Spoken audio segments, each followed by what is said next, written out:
আমার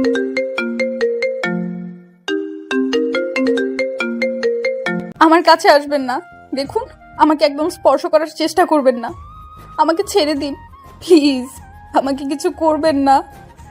আপনারা হয়তো বুঝতে পারছেন না উপরোক্ত কথাগুলো কে বলল আর কেনই বা সে এইসব কথা বলল। চলুন একটু অতীত থেকে ঘুরে আসি। কলেজের সবচেয়ে মেধাবী এবং ট্যালেন্টফুল ছাত্র ছিল শাকিল। ছেলেটা নেশা করা তো দূরের কথা, আজ পর্যন্ত একটা সিগারেটও টান দিয়ে দেখেনি সে। দিনের বেশি সময় ছেলেটা বই নিয়েই ব্যস্ত থাকতো।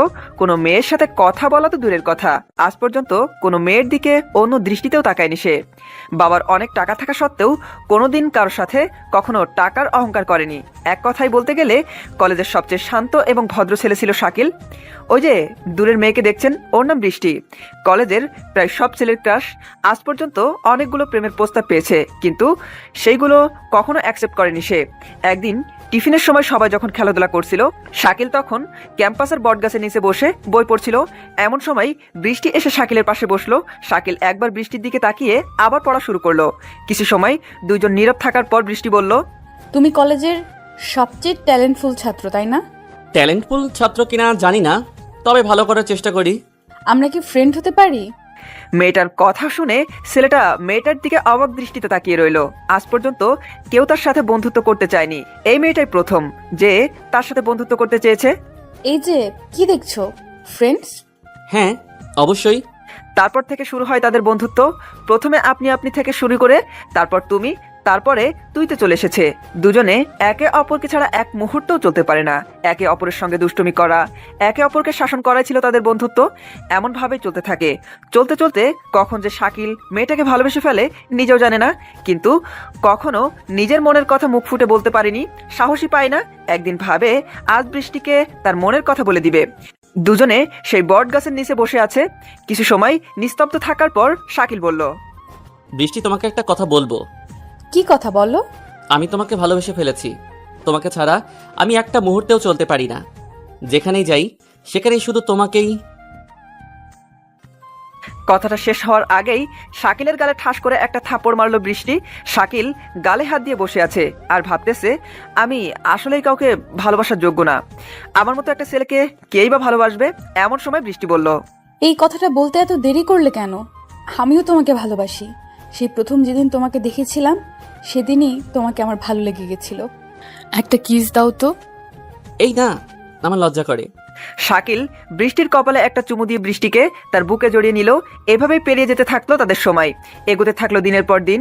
শাকিল বৃষ্টিকে খুব বেশি ভালোবাসতো, কিন্তু বৃষ্টি কখনো শাকিলকে ভালোবাসতো না, ভালোবাসতো তার টাকাকে। বৃষ্টি প্রতিনিয়ত শাকিলের থেকে টাকা নিত আর শাকিল সেগুলো বিনা প্রশ্নে বৃষ্টিকে দিত। একদিন শাকিল চোখে মোটা ফ্রেমের চশমা পরে কাঁধে ব্যাগ নিয়ে কলেজের পথে রওনা হলো। কিছু দূর যাওয়ার পর শাকিল যা দেখলো তা দেখার মতো অবস্থা শাকিলের ছিল না। কিছু দূর যাওয়ার পর দেখে বৃষ্টি একটা ছেলের বুকে মাথা রেখে রিকশায় বসে কথা বলতে বলতে চলে যাচ্ছে। শাকিলের পৃথিবীটা পুরো এলোমেলো হয়ে গেল। শাকিলের মনে হচ্ছে যেন তার পায়ের তলা থেকে মাটি সরে যাচ্ছে। শত কষ্টের মাঝেও শাকিল কলেজে চলে আসলো। কলেজে আসতেই বৃষ্টি তার সামনে এসে দাঁড়ালো। ছেলেটাকে? কোন ছেলেটা? ওই যে একটু আগে তোমার সাথে রিক্সায় আসলো। ওইটা আমার বয়ফ্রেন্ড। বয়ফ্রেন্ড মানে? বয়ফ্রেন্ড মানে প্রেমিক। তাহলে আমি কে? তুমি কি করে ভাবলে তোমার মতো একটা খ্যাত ছেলেকে ভালোবাসবো আমি? তোমাকে আমার প্রয়োজন ছিল, তাই তোমাকে ব্যবহার করেছি। আর কখনো আমার সামনে আসবে না। কথাটা বলেই বৃষ্টি সেখান থেকে চলে গেল আর শাকিল বোকার মতো সেখানে দাঁড়িয়ে রইল। শাকিলের আর ক্লাস করতে ইচ্ছা করছিল না, তাই শাকিল সেখান থেকে বাসায় চলে আসলো। সেদিনের পর থেকে সম্পূর্ণ বদলে যায় শাকিল। যে ছেলেটা মেয়েদের দিকে ফিরেও তাকাতো না, আজ সে ছেলেটা মেয়েদেরকে বিরক্ত করে। যে ছেলেটা একটা সিগারেটের টান দিয়ে দেখেনি কখনো, আজ সেই ছেলেটা বিভিন্ন নেশায় মগ্ন থাকে। যে ছেলেটা সন্ধ্যার পর থেকে বেরি হতো না, আজ সেই ছেলেটা অনেক রাত করে বাসায় ফেরে। প্রতিদিনের মতো আজ রাতেও নেশা করে বাসায় ফিরতেছে, তবে আজ নেশাটা একটু বেশি হয়ে গিয়েছে। বাসায় আব্বু আম্মু বোন কেউই নেই। সকলেই শাকিলের আব্বুর এক বন্ধুর মেয়ের বিয়ের দাওয়াতে গিয়েছে, তাই আজ একটু বেশি রাত করে বাসায় ফিরতেছে। প্রচুর নেশার জন্য একে বেঁকে গাড়ি চালাইতেছে। রাতে রাস্তায় এমনিতেই গাড়ি থাকে না, তাই কোনো সমস্যা হচ্ছে না। একটু দূরে তাকিয়ে দেখলো রাস্তার পাশে একটা মেয়ে দাঁড়িয়ে আছে। গাড়িটা একটু সামনে যেতেই মেয়েটা গাড়ি থামানোর জন্য হাত দিয়ে ইশারা দিল। ছেলেটা গাড়িটা দাঁড় করালো। ভাইয়া, আমাকে একটু লিফট দিবেন প্লিজ? অনেক বিপদে পড়েছি, রাস্তায় একটা গাড়িও পাচ্ছি না। উঠুন। ধন্যবাদ ভাইয়া। মেয়েটা গাড়িতে উঠে বসলো। শাকিল আবার গাড়ি চালাতে শুরু করলো। মেয়েটাকে দেখে শাকিল রাগে জ্বলে পড়ে যাচ্ছে।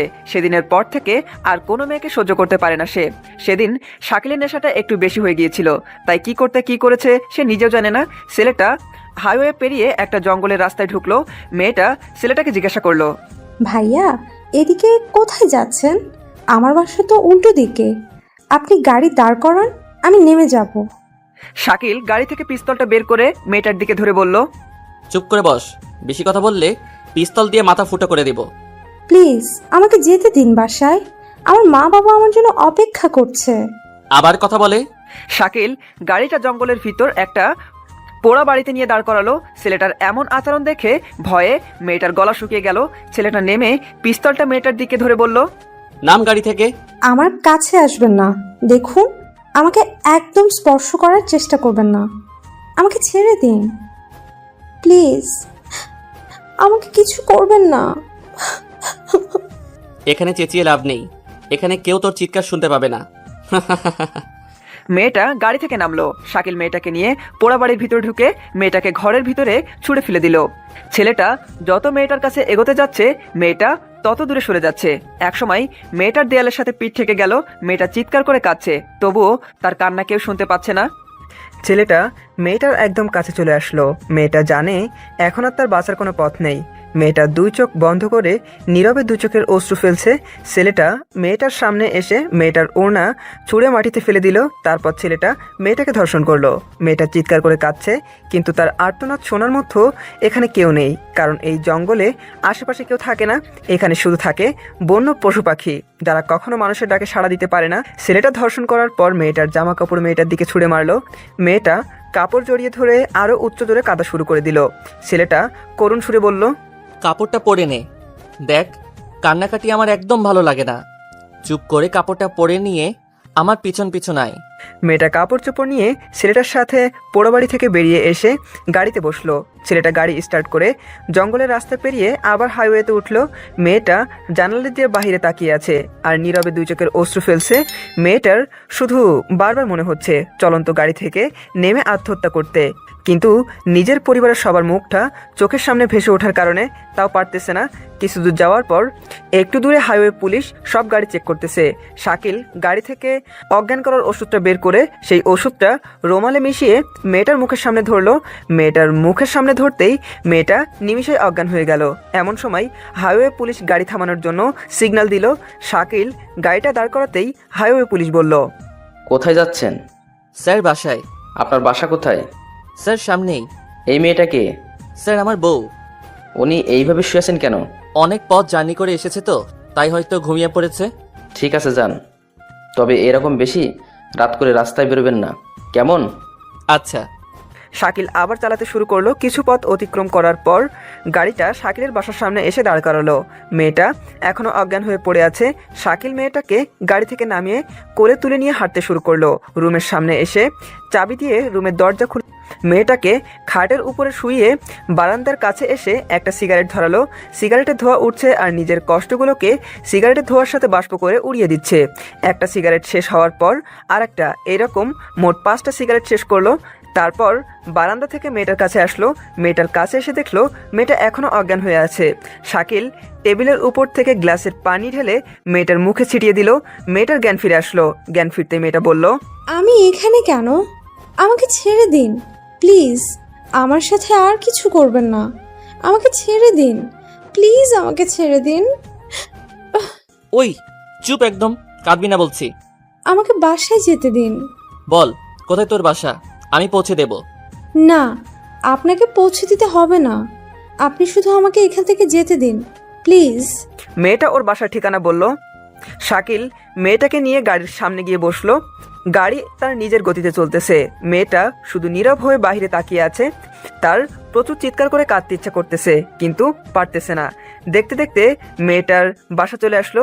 মেয়েটাকে তার বাসার সামনে নামিয়ে দিয়ে শাকিল বাসায় চলে আসলো। মেয়েটা বাসায় ঢুকতেই বাবা এসে তার সামনে এসে দাঁড়ালো। এতক্ষণ কোথায় ছিলে? মেয়েটা চুপ করে আছে।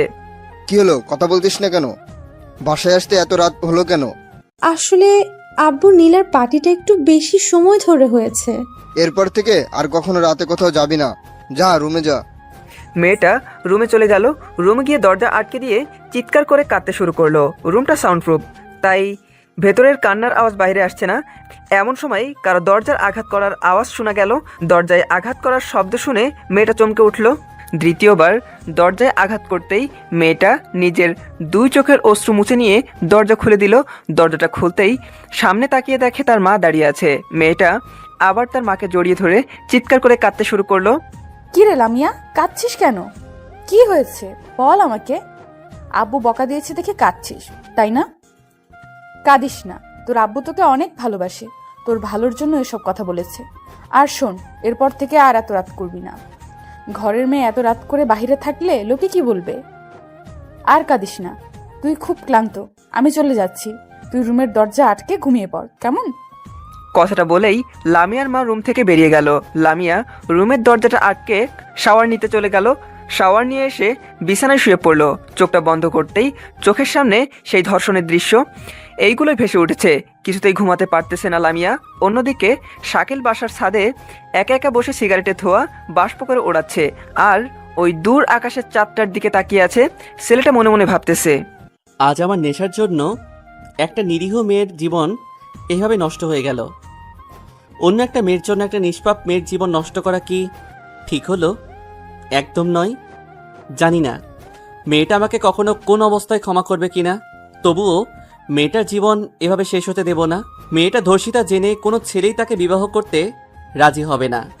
তার জীবনটা শেষ হয়ে যাবে, এইটা আমি কিছুতেই হতে দেব না। আমি নিজে মেয়েটাকে বিয়ে করে নতুন করে ঘর বাঁধবো মেয়েটার সাথে। আমি সম্পূর্ণ ভালো হয়ে যাব, আর কখনো কোনো নেশা করব না। এইসব কথা ভাবতে ভাবতে কখন যে ছাদের উপরে ঘুমিয়ে পড়েছি বুঝতেই পারিনি। আজ কলেজে আসতে ইচ্ছে করছিল না, নিজের অনিচ্ছা সত্ত্বেও কলেজে চলে আসলাম। কলেজে এসে দেখলাম আমার বেস্ট ফ্রেন্ড রাফি এখনো কলেজে আসেনি। রাফি আমার বেস্ট ফ্রেন্ড, রাফির সব কথা আমার সাথে, আর আমার সব কথাই রাফির সাথে শেয়ার করি। কলেজে এসে রাফিকে একটা ফোন করলাম। হ্যালো, কি রে, কই তুই? বাসায়? আজ কলেজে আসবি না? না রে দোস্ত। কলেজ আই প্লিজ, তোর সাথে একটা জরুরি কথা আছে। কি কথা? ফোনে বল। ফোনে বলা যাবে না, তুই আসলে বলবো। আচ্ছা তুই দাঁড়া, আমি আসতেছি। কলেজ ক্যাম্পাসে বসে কিছু সময় অপেক্ষা করার পর রাফি কলেজে চলে আসলো। রাফি কলেজে আসতেই আমি রাফিকে ডাক দিলাম, রাফি এদিকে আয়। কি যেন জরুরি কথা বলবি বলছিলি? বলছি, বস এখানে। রাফি আমার পাশে বসলো। দোস্ত, কাল রাতে অনেক বড় একটা অপরাধ করে ফেলছি রে। কি অপরাধ? কাল রাতে আমি রাফিকে সব কথা খুলে বললাম। কথাগুলো শোনার পর রাফি সম্পূর্ণ নিস্তব্ধ হয়ে গেল। কিছু সময় দুজন নীরব থাকার পর রাফি বলল, সি, তুই আমার বন্ধু হয়ে এসব করতে পারলি? সরি দোস্ত, কাল রাতে নেশাটা এত বেশি হয়ে গিয়েছিল যে কি করতে কি করে ফেলেছি বুঝতেই পারিনি। মেয়েটা কি চিনিস তুই? না রে, শুধুমাত্র ওর বাসার ঠিকানাটা জানি। মেয়েটা ধর্ষিতা জেনে ওকে তো আর কেউ বিয়ে করবে না। তোর জন্য একটা নিষ্পাপ মেয়ের জীবন শেষ হয়ে যাবে। না, এইটা আমি কিছুতেই হতে দেব না। আমি নিজে বিয়ে করব মেয়েটাকে। তাহলে তো অনেক ভালো হবে। আচ্ছা চল বাসায় যাই, আজ আর ক্লাস করব না। তারপর আমি আর রাফি কলেজ থেকে বেরিয়ে একটা রিক্সা নিয়ে রাফিদের বাসার সামনে নেমে গেল, আর আমি আমার বাসায় চলে আসলাম। বাসায় এসে ফ্রেশ হয়ে আমার রুমে এসে বসে আছি। এমন সময় আম্মু আমার রুমে আসলো। আম্মু আমার রুমে এসে বলল, টেবিলে খাবার দিয়েছি, খেতে আয়। আম্মু শোনো। কি কিছু বলবি? কি বলবি বল। আম্মু, তোমরা না আমার বিয়ের কথা বলছিলে না? তো আমি বিয়ে করতে রাজি, তবে আমার একটা শর্ত আছে। কি শর্ত?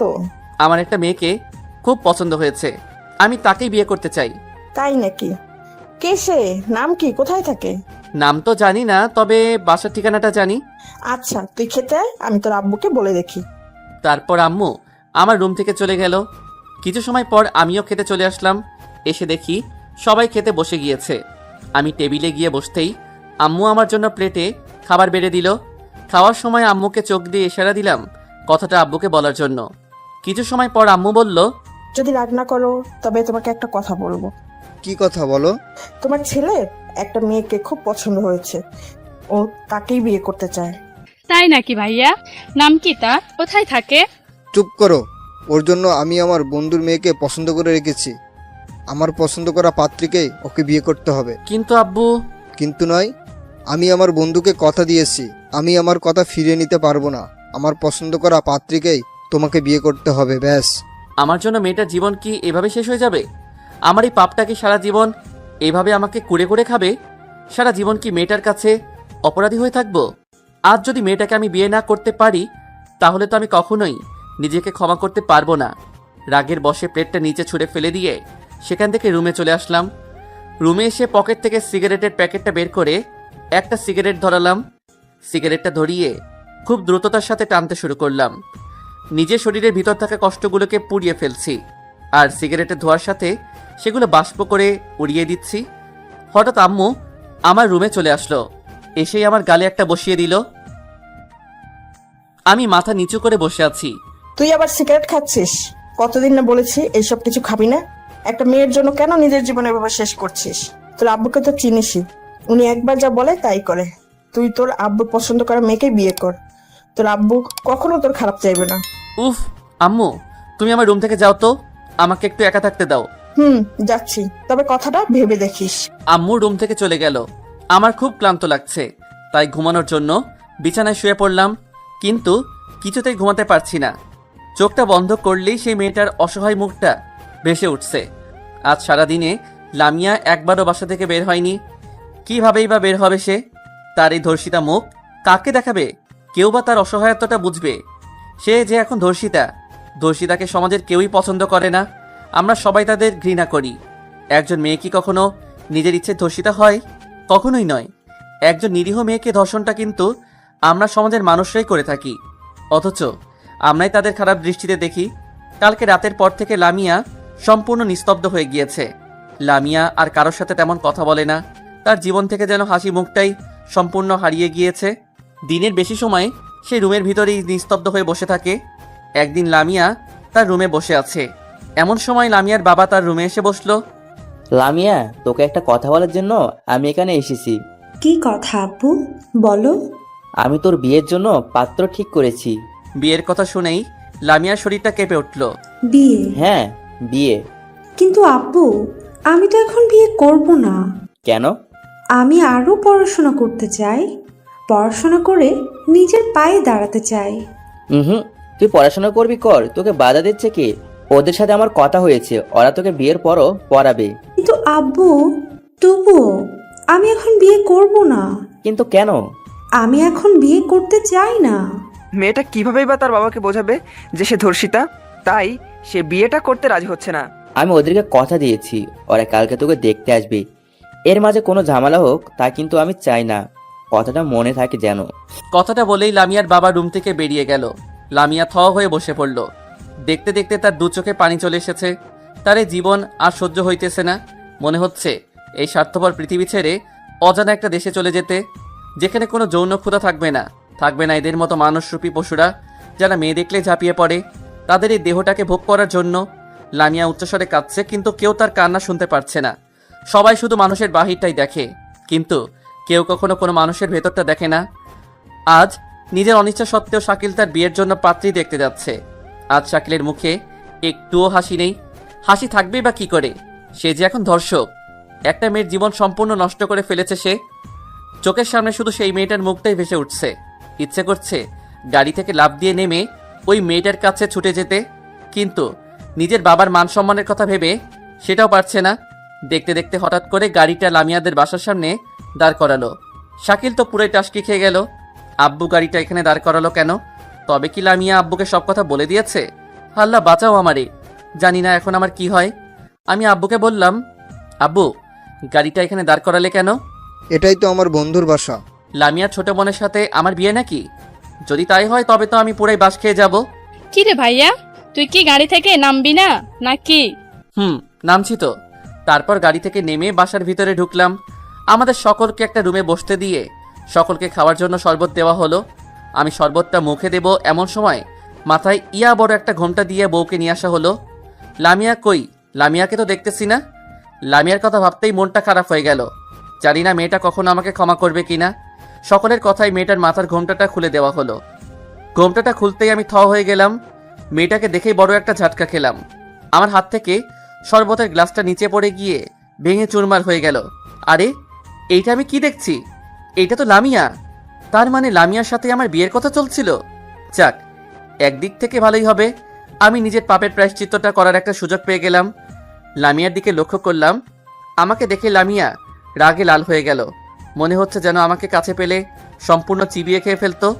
আমি বললাম, আমরা কি একটু 5টা মিনিট আলাদা কথা বলতে পারি? পারবে না কেন? তোমরা দুজন দুজনকে ভালো করে চিনে নাও। আপনি একটু ছাদে আসবেন? আমি বাসার ছাদে চলে গেলাম। ছাদে কিছু সময় অপেক্ষার পর লামিয়া ছাদে চলে আসলো। দুজনই নীরব হয়ে দাঁড়িয়ে আছি। কিছু সময় পর লামিয়া বলল, বলুন, কি জন্য এখানে ডেকেছেন? আপনি আমাকে ক্ষমা করে দিন প্লিজ। আমি আসলে ইচ্ছে করে কিছু করিনি। ক্ষমা তো তাকেই করা যায় যে না জেনে ভুল করে, কিন্তু আপনি, ছি। সেদিন নেশাটা এত বেশি হয়ে গিয়েছিল যে কি করতে কি করে ফেলেছি বুঝতেই পারিনি। আপনি একজন নারীর পবিত্র দেহটাকে অপবিত্র করেছেন। এই পাপের কখনো ক্ষমা হয় না। দেখুন, আমি তো আর অন্য কাউকে বিয়ে করছি না, আমি তো আপনাকেই বিয়ে করতেছি। আমার জীবনটা সম্পূর্ণ নষ্ট করে এখন এসেছেন করুণা করতে? না, বিশ্বাস করুন, আমি সম্পূর্ণ ভালো হয়ে যাব, আর কখনো কোনো নেশা করব না। আর তাছাড়া এখন তো আমি আপনার হবু বর। আপনাকে আমি কখনোই আমার বর হিসেবে মানে নিতে পারবো না। কিন্তু কেন? ধর্ষক কখনো কারো বর হতে পারে না। কথাটা বলেই লামিয়া ছাদ থেকে চলে গেল, আর আমি সেখানে স্থির হয়ে দাঁড়িয়ে রইলাম। সত্যি তো, আমি তো একজন ধর্ষক, আর ধর্ষক কখনো কারো বর হতে পারে না। জানি না লামিয়া আমাকে বিয়ে করতে রাজি হবে কিনা। মনে হয় হবে না, আমার সাথে তার বিয়েটা ভেঙে দেবে হয়তো। আমি ছাদ থেকে রুমে চলে আসলাম। রুমে এসে আমার বন্ধু রাফির কাছে যা শুনলাম তা শুনে তো আমি নিজের কানকে বিশ্বাস করতে পারছি না। রাফি, এই সেই মেয়ে যাকে আমি সেদিন ধর্ষণ করেছিলাম। কি সত্যি? হুম। তাহলে তো ভালোই হলো, বিয়ের আগে বাসরটা করেই ফেলছিস। লামিয়া নিশ্চয়ই বিয়েটা ভেঙে দিয়েছে, তাই না? আরে না, লামিয়া তো তোকে বিয়ে করতে রাজি। সবাই তোদের বিয়ের জন্য দিন দেখছে। সত্যি দোস্ত? আজ আমি অনেক খুশি। লামিয়াকে নিয়ে আমি নতুন করে ঘর বাঁধবো, যেখানে আমি আর তুমি ছাড়া কেউ থাকবে না। নিজের পাপের প্রায়শ্চিত্ত করার জন্য একটা সুযোগ পাবো। লামিয়াকে নিজের হাতে আংটিটা পরিয়ে দিয়ে বিয়ের দিন তারিখ ঠিক করে চলে আসলাম। সামনের শুক্রবারে আমাদের বিয়েটা ঠিক করা হলো। আপনারা সকলে আমন্ত্রিত, বিয়েতে আসবেন কিন্তু। আজ আমার গায়ে হলুদ। বাড়িটাকে অনেক সুন্দর করে সাজানো হয়েছে। বাড়িটাকে দূর থেকে দেখে চেনাই যাচ্ছে না। কোনে বাড়ি থেকে মেয়ের বোনেরা আমার জন্য হলুদ নিয়ে আসলো। ব্যাপারটা কি? মেয়ের বোনেরা হলুদ নিয়ে আসছে কেন? নিশ্চয়ই খারাপ কোনো মতলব আছে। দেখাই যাক না কি হয়। আমার হবু শালিকারা হলুদের বাটিটা নিয়ে আমার কাছে চলে আসলো। বউ যদি হবু হয় তাহলে শালিকারা হবু হবে না কেন? বাহ, কি বুদ্ধি আমার! এই জন্যই তো পরীক্ষায় এত কম নম্বর পাই। যাই হোক, শালিকারা আমার সামনে এসে দাঁড়ালো। তখন মেঘলা বলল, মেঘলা লামিয়ার একমাত্র ছোট বোন। দুলা ভাই, আপনার গাল দুটো দেন তো। কেন? গাল দিয়ে কি করবে? কিস করবে বুঝি? জি না, আপনার কিস খাওয়ার ইচ্ছে হয়, আপনি আপুর থেকে খায়েন। তাহলে কি করবে? এই হলুদ দিয়ে আপনার দুগাল একটু আদর করব। কি ব্যাপার, হলুদ এমন লাল দেখা যাচ্ছে কেন? কি হলুদ দুলা ভাই, দেব? কি আর করব, হাজার হলেও তো শালিকা বলে কথা, তার কথা কি আর ফেলতে পারি? আমার দু গাল মেঘলার দিকে এগিয়ে দিলাম। নিজের ইচ্ছা মতো সবাই আমার গালে হলুদ মেখে দিয়ে হাসতে হাসতে চলে গেল। ওরা যাওয়ার কিছু সময় পরই আমার গাল দিয়ে আগুন বেরোতে শুরু করলো। দু গাল ঝালে জ্বলে পড়ে যাচ্ছে। তার মানে হলুদের সাথে মরিচের গুঁড়া মেশানো ছিল। খাইসা মারে বলেই দিলাম এক দৌড়ে সোজা বাড়ির পাশে পুকুরটাতে নেমে পড়লাম। সেখানে অনেক সময় থাকার পর বাসায় এসে গোসল করলাম। বিকেলে আমার বন্ধু রাফিকে বললাম, দোস্ত, আমার একটা কাজ করতে পারবি? কি কাজ বল? 500 টাকার একটা এবং 1000 টাকার 3টা নোট হাতে দিয়ে বললাম, এই নে। কি করবে এত টাকা দিয়ে? এই টাকাগুলো বাজার থেকে ছাপিয়ে নিয়ে আয়। কেন বলতো? এত প্রশ্ন করিস কেন? যা বলছি তাই কর। রাফি টাকাগুলো ছাপাতে বাজারে চলে গেল। রাতে টাকাগুলো ছাপিয়ে নিয়ে এসে আমার হাতে দিল রাফি। তারপর রাফি আর আমি একসাথে শুয়ে পড়লাম। কিছু সময় পর আমি বললাম, রাফি, কাল একটা কাজ করবি? তোর কোন কাজটা আমি করিনি বলতো? কালকে ওরা যখন টাকা নেওয়ার জন্য গেটে আটকাইবে তখন এই ছাপানো টাকাগুলো ওদের দিয়ে চলে আসবি। কি বলছিস ভাই? ওরা জানতে পারলে আমাকে হেভি মার দিবে। তোকে যা বলছি তাই করবি। আর এত ভয় পাচ্ছিস কেন? আমি তো আছি। সেটাই তো বড় ভয়। কি বললি তুই? কই কিছু না তো। আমি আবার কি বললাম? আচ্ছা এখন ঘুমা, কাল তাড়াতাড়ি উঠতে হবে। তারপর দুজন একসাথে ঘুমিয়ে পড়লাম। আজ আমার বিয়ে। সেই কখন থেকে ফ্রেন্ডের সাথে মাইক্রোতে বসে আছি, এখনো পর্যন্ত আমার চাচাতো খালাতো ফুফাতো বোনদের আসার কোনো নামগন্ধই নেই। আসলে মেয়ে মানুষ এইরকমই, একবার সাজতে বসলে আর উঠতেই চায় না। আমার বিয়ের জন্য একটা বাস আর একটা মাইক্রো ঠিক করা হয়েছে। ওই তো ওরা সবাই চলে এসেছে। তারপর সবাই চললাম কনে বাড়িতে যাওয়ার উদ্দেশ্যে। মাইক্রোতে বেশ কিছু সময় অপেক্ষার পর আমরা বিয়ে বাড়িতে চলে আসলাম। বাহ, বাড়িটাকে বেশ সুন্দর করে সাজানো হয়েছে তো। বিয়ে বাড়ির গেটেই আমাদের সকলকে আটকে দেওয়া হলো। মিষ্টি আর শরবত খাওয়ানোর পর রাফি বলল, গেটটা এখন খুলে দিলে আমরা ভেতরে যেতে পারি। না না, আগে 5,000 টাকা দিন, তারপর গেট খুলে দেওয়া হবে। ওমর খোদা, এত টাকা আমরা দিতে পারবো না, 1,000 টাকা দেই। জি না, 1,000 টাকা আমরা নেব না। তাহলে কম কত চান বলুন? ঠিক আছে, আপনারা 3,000 টাকাই দেন। আচ্ছা, এই নেন 3,000 টাকা। এর সাথে আপনাদের 500 টাকা বাড়িয়ে দিলাম। তারপর গেট খুলে দেওয়া হলো। সকলেই যে যার মতো করে ভেতরে ঢুকলো। আসার সময় আমি আর রাফি রাজ্যজয়ী একটি হাসি দিয়ে চলে আসলাম। আমার গালে মরিচের গুঁড়া দেওয়া। এবার দেখো কেমন লাগে। ওগুলো তো আসল টাকা না, ওগুলো ছিল বাজারে ছাপানো টাকা। রাতের বেলা দেখে বুঝতে পারিনি কি ঘোলটাই না খাওয়ালাম ওদের। যাই হোক, আমাকে নিয়ে বরের আসনে বসানো হলো। সবাই আমার সাথে যে যার মতো সেলফি তুলছে। মনে হচ্ছে মনে যেন আমি মানুষ না, আমি একটা পোষা বাঘ চিড়িয়াখানা থেকে এখানে চলে এসেছি। তাই সবাই যে যার ইচ্ছা মতো সেলফি তুলেই যাচ্ছে। এদিকে রাফি একা একা একটি টেবিলে বসে আছে আর বারবার শুধু মেঘলাকে বোকা বানানোর কথা ভাবছে আর মনে মনে হাসছে। এমন সময় মেঘলা রাগী লুক নিয়ে রাফির সামনে এসে দাঁড়ালো। মেঘলাকে দেখেই রাফি ভয় দাঁড়িয়ে পড়ল। এইটা কি? কেন টাকা? এইটা টাকা? আমারে বোকা বানানো? দাঁড়ান, দেখাইতেছি মজা। রাফির আর পাইকে কথাটা শেষ হওয়ার আগেই দিছে একটা দৌড়। মেঘলাও রাফির পিছন পিছন দৌড় দিল। রাফি দৌড়ে সিঁড়ি বেয়ে ছাদে উঠে পড়ল। মেঘলাও তার পিছন পিছন আসছে। হঠাৎ মেঘলা পা স্লিপ কেটে রাফির উপর পড়ে গেল। রাফি নিচে আর মেঘলা উপরে, দুজন দুজনের দিকে অপলক দৃষ্টিতে তাকিয়ে আছে। এরকম কিছু সময় থাকার পর রাফি বলল, এটা কি হলো? কি হলো? আপনি এভাবে আমার উপর পড়লেন কেন? আমার কি দোষ? পা স্লিপ কাটলো বলেই তো। মেয়ে তো নয়, যেন 3 মনের লবণের বস্তা। কি বললেন? আমি লবণের বস্তা? তা নয় তো কি। তবে রে। বলেই মেঘলা রাফিকে মারতে শুরু করলো। রাফি মেঘলার হাতটা টান দিল।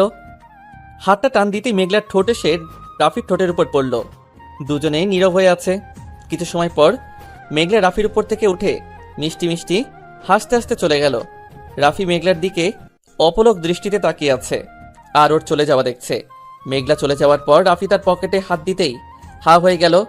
রাফি পকেটে হাত দিয়ে দেখলো ওর মানিব্যাগ নেই। ওর আর বুঝতে বাকি রইল না এই কাজটা কে করেছে।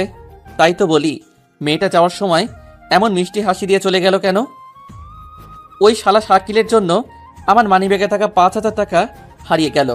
আল্লাহ, তুমি আমার উপরে উঠায় আনাও। এদিকে আমি একা একা বরের আসনে বসে আছি আর ওই দূরে আমার হবু বউয়ের দিকে তাকিয়ে আছি। এমন সময় রাফি এসে আমার সামনে বসলো। কিরে রাফি, এতক্ষণ কোথায় ছিলি? ভাই, তুই তো আমারে পুরাই বাঁশ খাইয়ে দিছস। কেন রে, আমি আবার কি করলাম? কি করিসনি তাই বল। তোর ওই নকল টাকার জন্য মেঘলা আমার পকেট মেরেছে। কিভাবে? রাফি আমাকে সব ঘটনা খুলে বলল। তাই নাকি? 3,000 টাকার জন্য আমার মানিব্যাগে থাকা 5,000 টাকা মেরে দিয়েছে। ভালো তো। দাঁড়া, তোর হাসা বের করছি। তোর ফোনটা দে তো। কেন রে, ফোন দিয়ে কি করবি? মেঘলার থেকে টাকা ফেরত চাইবি নাকি? তোকে দিতে বলছি দে। আমি আমার ফোনটা বের করে রাফির হাতে দিলাম। কিছুক্ষণ চাপার পর রাফি ফোনটা আমার হাতে দিয়ে চলে গেল। আহ, মেঘলার কি বুদ্ধি, শেষ পর্যন্ত এভাবে নিজের টাকা আদায় করে নিল। যাক, একদিক থেকে ভালোই হয়েছে, আমার টাকাটা তো বেঁচে গিয়েছে।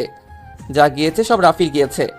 কিছু সময় পর আমার ফোনে বিকাশ থেকে একটা মেসেজ আসলো, ইওর অ্যাকাউন্ট হ্যাজ বিন 15,000 টাকা।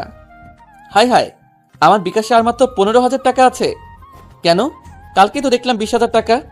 তার মানে রাফি আমার থেকে 5,000 টাকা ওর বিকাশে মেরে দিয়েছে। রাফি আমার বিকাশের পাসওয়ার্ড পূর্বে থেকে জানতো, তাই ওর টাকা ওয়েট করতে কোনো সমস্যা হয়নি। তাই তো বলি, রাফি আমার ফোন নিয়ে এতক্ষণ চাপতেছিল কেন? এবার আমি কি করি? সব টাকা শেষ পর্যন্ত আমার থেকে চলে গেল। আল্লাহ রে আল্লাহ, আমার মাইরা হালা, আমার 5,000 টাকাই জলে চলে গেল। তারপর আমাদের বিয়েটা সম্পূর্ণ হয়ে গেল। আমরা বউ নিয়ে বাসায় চলে আসলাম। বাসায় এসে বউকে বাসর ঘরে রেখে এসে বন্ধুদের সাথে বসে আড্ডা দিতেছি। বন্ধুদের সাথে আড্ডা দিতে দিতে অনেকটা সময় পেরিয়ে গেল। এদিকে আমার বন্ধুরা আমাকে ছাড়ছেই না।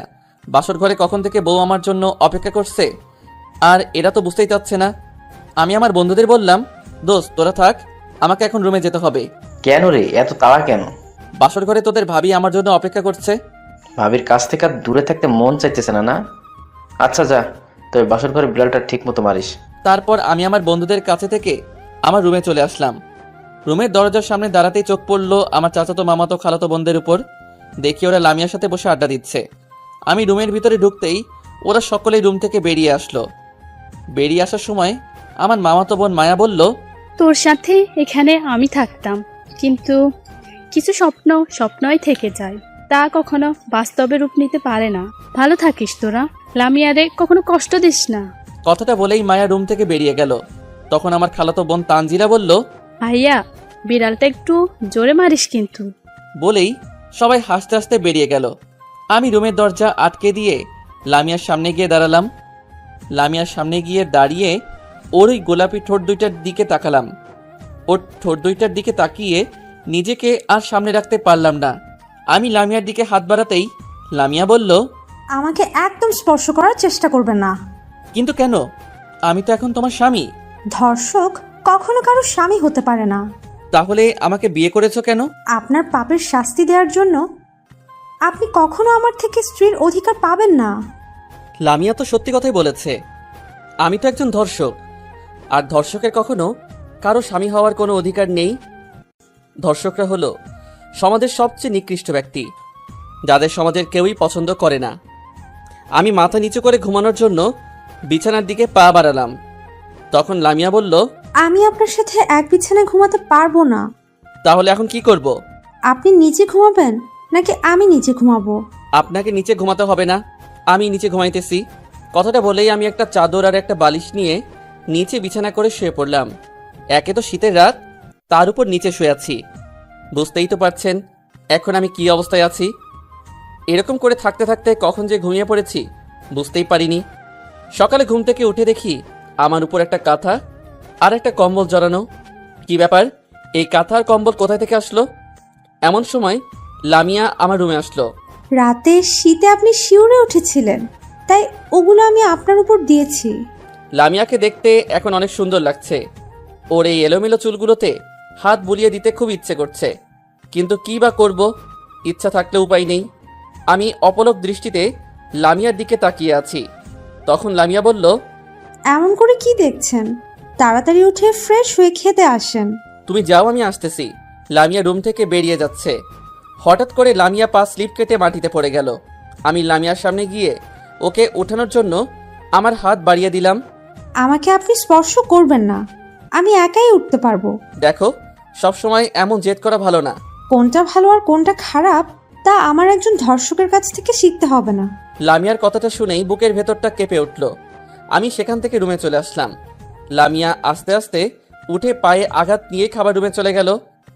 পরে আমি ফ্রেশ হয়ে খাবার রুমে চলে আসলাম। সেখানে এসে দেখি আমার বন্ধুরা সবাই খাবার টেবিলে বসে আছে।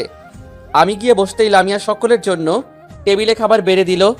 তারপর আমি খাওয়া দাওয়া করে বন্ধুদের সাথে একটু আড্ডা দিতে বের হলাম। বিকালে লামিয়াদের বাড়ি থেকে লোকজন আসলো। বাড়ি ভর্তি লোক। আমার লোকজনের কোলাহল তেমন একটা ভালো লাগে না, তাই একটু ফাঁকে নীরব হয়ে বসে আছি। এমন সময় আব্বু আমাকে ডাক দিল। শাকিল, এদিকে আয়। কেন আব্বু? তোকে আসতে বলছি, আয়। আমি সেখান থেকে সোজা আব্বুর কাছে চলে আসলাম। সেখানে এসে একটা মেয়ের দিকে চোখ পড়তেই চমকে উঠলাম। আরে এটা তো বৃষ্টি, যার জন্য আমি নিজের অবস্থান থেকে খারাপ পথে চলে গিয়েছিলাম, যার জন্য আজ আমি একজন ধর্ষক। আব্বুর কথায় বাস্তবে ফিরে আসলাম। ইনি হলো আমার বন্ধু সাজ্জাদ চৌধুরী, আর এনারা হলেন তার স্ত্রী এবং মেয়ে। হ্যালো, আমি শাকিল। আমি বৃষ্টি। বাবা, আমরা একটু ফাঁকে গিয়ে কথা বলি। আচ্ছা, যাও। আমি বৃষ্টিকে নিয়ে আমার রুমে চলে আসলাম। সেখানে দুজন নীরব হয়ে বসে আছি। কিছু সময় পর বৃষ্টি নীরবতা ভেঙে বলল, কেমন আছো? অনেক ভালো। কিন্তু আমি তো ভালো নেই। ভালো নেই কেন? ভালো থাকার জন্যই তো আমাকে ছেড়ে চলে গিয়েছো। তোমার সাথে বেইমানি করেছি বলেই হয়তো আমার সাথে এমনটা হয়েছে। কেন, কি হয়েছে? সিয়াম আমাকে ভালোবাসতো না, ও শুধু ভালোবাসতো আমার শরীরকে।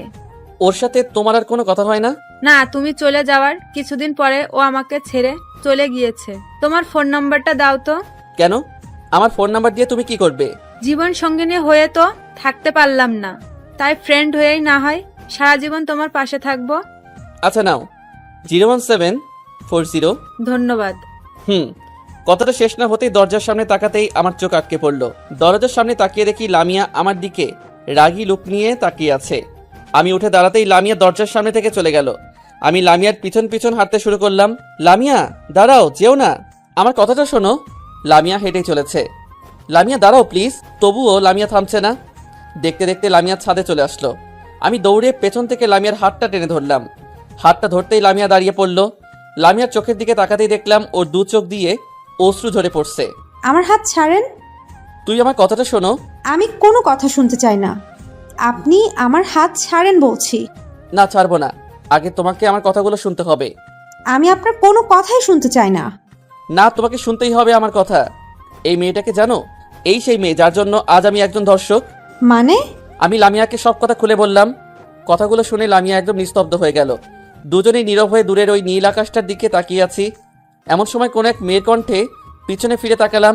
পিছনে তাকিয়ে দেখি মেঘলা দাঁড়িয়ে আছে। এই যে দুলা ভাই, এখানে দুজনে ভাবে দাঁড়িয়ে আছেন কেন? না, এমনিতেই। সকলে আপনাদের জন্য অপেক্ষা করছে, আর আপনারা এখানে দাঁড়িয়ে আছেন। তুমি যাও, আমরা আসতেছি। মেঘলা ছাদ থেকে নিচে নেমে গেল। লামিয়া এখনো ওই নীল আকাশটার দিকে তাকিয়ে আছে আর নীরব হয়ে কি যেন ভেবেই চলেছে। লামিয়া নীরবতা ভেঙে আমি বললাম, চলো এবার আমাদের রুমে যেতে হবে। চলুন। তারপর আমি আর লামিয়া ছাদ থেকে নেমে রুমে চলে আসলাম। বিকেলে আমাদের লামিয়াদের বাসায় নিয়ে আসা হলো। এইটা বিয়ে বাড়ির একটা নিয়ম। বিয়ের পরের দিন মেয়ে বাড়ি থেকে লোকজন এসে স্বামী স্ত্রী এবং ছেলের বন্ধুদের মেয়ের বাড়িতে নিয়ে আসা। আমাদের সময়ও তার কোনো ব্যতিক্রম হয়নি। আমি এবং আমার কিছু বন্ধু সহকারে আমাদের লামিয়াদের বাড়িতে নিয়ে আসা হয়েছে। রাতে খাওয়া দাওয়া করার জন্য খাবার টেবিলে চলে আসলাম। আমি গিয়ে বসার কিছু সময় পর আমার সব বন্ধুরা সেখানে বসলো। মেঘলা আমাদের সবার জন্য টেবিলে শরবত বেড়ে দিল। কি ব্যাপার, এখন শরবত দিচ্ছে কেন? আর ওদের সবার শরবতের চেয়ে আমার শরবত এত লালই বা হয়ে আছে কেন? ডাল মে কুছ কালা হ্যায়। আমি বললাম, কি ব্যাপার, এখন শরবত দিচ্ছ কেন? এটা আমাদের বাড়ির নিয়ম দুলা ভাই, খাবার খাওয়ার আগে পূর্বে শরবত খেতে হয়। আচ্ছা, আমার শরবত এমন লাল হয়ে আছে কেন? আপনি তো আমাদের বাড়ির জামাই, তাই আপনার শরবতে একটু সবকিছু বেশি দেওয়া হয়েছে। তুমি তো আমার একমাত্র শালিকা, তাই আমি যেটা খাবো তোমাকে সাথে নিয়ে খাবো। তুমি প্রথমে খাও, তারপর আমি খাইতেছি। না দুলা ভাই, ওইটা আমার খাওয়া যাবে না। কেন? ডাক্তারের নিষেধ আছে, আমার কোনো শরবত খাওয়া যাবে না। আপনি খান। মেঘলা এত করে বলছে, খা না ভাই। এই শরবতের ভিতর কোনো না কোনো সমস্যা তো নিশ্চয়ই আছে, তাই তো মেঘলা নিজে খেতে চাইছে না। রাফি, তোর মেঘলার পক্ষ নিয়ে বের করছি, দাঁড়া। পরীক্ষাটা আমি তোকে দিয়েই করব। রাফি। বল। আজ পর্যন্ত কি আমি কোনো কিছু তোকে ছাড়া খেয়েছি? না রে ভাই, তোরটা আমি খেয়েছি আর আমারটা তুই। তাহলে এখনো তার ব্যতিক্রম হবে কেন? না দুলা ভাই, এইটা শুধু আপনার জন্য, আর তাছাড়া ওনার তো শরবত আছেই, উনি ওইটা খাবে না। এই শরবতটা আমরা দুজনই ভাগাভাগি করে খাবো। তুই যখন এত করে বলছিস, দে খাই। রাফির শরবতের গ্লাসটা আমার হাতে আর আমার শরবতের গ্লাসটা রাফির হাতে দিলাম। গ্লাসটা রাফির হাতে দিতেই মেঘলার মুখটা চুপসে গেল। আমি একটু একটু করে শরবত খাচ্ছি আর রাফির দিকে তাকিয়ে আছি। আল্লাহ জানে রাফির আজকে কি অবস্থা হবে। রাফি এক নিঃশ্বাসে সব শরবত খেয়ে ফেললো। তার কিছু সময় পরই রাফির মুখ দিয়ে আগুন বেরোতে শুরু করব। রাফির এমন অবস্থা দেখে আমার মুখ থেকে শরবত পড়ে আমার জামাতে লাগলো। আমি আগেই বুঝতে পেরেছিলাম শরবতের ভিতর কোনো না কোনো সমস্যা তো নিশ্চয়ই আছে। আসলে শরবতের সাথে শুকনা মরিচের গুঁড়া মেশানো ছিল, তাই তো রাফির মুখ এমন আগুনের মতো দাদা করে জ্বলছে। যাক, একদিক দিয়ে ভালোই হয়েছে, আমি তো বেঁচে গিয়েছি। এদিকে রাফি ওয়াশরুমের দিকে দিস একটা দৌড়। রাফি এক দৌড়ে সোজা ওয়াশরুমে চলে গেল। আমার সব বন্ধুরা রাফির অবস্থা দেখে হাসতে শুরু করলো। এমন সময় লামিয়া খাবার রুমে আসলো। লামিয়াকে দেখে মেঘলা খাবার রুম থেকে দৌড়ে পালিয়ে গেল। কিছু সময় পর রাফি ওয়াশরুম থেকে বেরিয়ে আসলো। লামিয়া আমাদের সবার জন্য টেবিলে খাবার বেড়ে দিল। সবাই খাওয়া দাওয়া করে রুমে চলে গেল। আমিও আমার রুমে চলে আসলাম। রুমে এসে দেখি মেঘলা আমাদের বিছানাটা গুছিয়ে দিচ্ছে। আমি রুমের ভিতরে ঢুকতেই মেঘলা বলল, দুলা ভাই, আপনার ওই ড্রেসটা চেঞ্জ করে এইটা পরে নেন, ওই শরবতটা পরে নষ্ট হয়ে গিয়েছে। তুমি যাও, আমি পড়তেছি। আচ্ছা। মেঘলা শোনো। কি কিছু বলবেন? এই নাও 1000 টাকা। এই টাকা আমাকে দিচ্ছেন কেন? আমার বন্ধুদের বিছানায় চুলকানির ওষুধ মিশিয়ে দেবে। এটা কি বলছেন দুলা ভাই? যা বলছি তাই করো, টাকা লাগলে আরো দেব। না দুলা ভাই, আর লাগবে না, এতেই হয়ে যাবে। মেঘলা হাসতে হাসতে আমার রুম থেকে বেরিয়ে গেল। আহা কি মজা, এবার ওরা বুঝবে চুলকানির কি সাজা। মেঘলা যাওয়ার পর আমি ড্রেসটা চেঞ্জ করে নিলাম। ড্রেস চেঞ্জ করার কিছু সময় পরই শরীরের ভিতর চুলকানি অনুভব করলাম। তার মানে মেঘলা আমার জামার ভিতর চুলকানির ওষুধ মিশিয়ে দিয়েছে। ওহ কি চুলকানি! চুলকানির জন্য শরীর একদম জ্বলে পড়ে যাচ্ছে। ড্রেস চেঞ্জ করার কিছু সময় পরই শরীরের ভিতর চুলকানি অনুভব করলাম। তার মানে মেঘলা আমার জামার ভিতর চুলকানির ওষুধ মিশিয়ে দিয়েছে। উফ কি চুলকানি! চুলকানির জন্য শরীর একদম জ্বলে পড়ে যাচ্ছে। আল্লাহ বাঁচাও আমারে! আমি সোজা ওয়াশরুমে চলে গেলাম। ওয়াশরুমে গিয়ে শাওয়ার নিলাম। শাওয়ার নিয়ে রুমে আসতেই আমার সব বন্ধুরা শরীর চুলকাইতে চুলকাইতে আমার রুমে আসলো। আমি ওদের অবস্থা দেখে মিষ্টি মিষ্টি হাসতেছি। বাহ, মেঘলা তো অনেক ভালো কাজ করেছে, আমার একটা টাকাও বৃথা যায়নি। এইবার ওরা বুঝবে চুলকানি কি জিনিস। ওদের সবার কি অবস্থাটাই না করেছে মেঘলা। আমি বললাম, কি রে তোরা এমন করছিস কেন? ভাই, তোর শালিকা তো আমাদের পুরোই 12টা বাজিয়ে দিয়েছে। কেন রে, কি করেছে ও? কি করিনি তাই বল, তোর শালিকা আমাদের বিছানায় চুলকানির ওষুধ মিশিয়ে দিয়েছে। ওহ কি চুলকানি রে বাবা। তাই নাকি? হুম। কথাটা শেষ হতেই লামিয়া রুমে আসলো। লামিয়াকে দেখে সবাই রুম থেকে বেরিয়ে চলে গেল। লামিয়া আসতেই আমি নিচে বিছানা করার জন্য কাঁথা আর বালিশ হাতে নিলাম। এমন সময় লামিয়া বলল, দাঁড়ান, কি করছেন? নিচে ঘুমানোর জন্য বিছানা করছি। আপনার নিচে বিছানা করা লাগবে না। তাহলে আমি ঘুমাবো কোথায়? আপনি বিছানায় আমার সাথে ঘুমাবেন। কথাটা শুনেই বুকের বাম পাশটা কেমন যেন করে উঠল। যে মেয়েটা আমার সাথে ঘুমাতে চাইনি বলে আমাকে নিচে থাকতে হয়েছে, আজ সেই মেয়েটাই আমাকে তার সাথে ঘুমাতে বলছে। মেয়েদের মন বোঝা নয় রে সোজা। আমি অবাক দৃষ্টিতে লামিয়ার দিকে তাকিয়ে আছি। এই যে এইভাবে কি দেখছেন? না কিছু না। এই শীতের রাতে আপনাকে আর কষ্ট করে নিচে ঘুমাতে হবে না। আপনি এখন থেকে আমার সাথেই ঘুমাবেন। লামিয়ার কথাগুলো শুনে আমার দু চোখে অশ্রু চলে আসলো। তবে এইটা কষ্টের অশ্রু না, এইটা হলো আনন্দের অশ্রু। আমি বিছানায় এসে শুয়ে পড়লাম। তার কিছু সময় পরই লামিয়া এসে আমার পাশে শুয়ে পড়ল।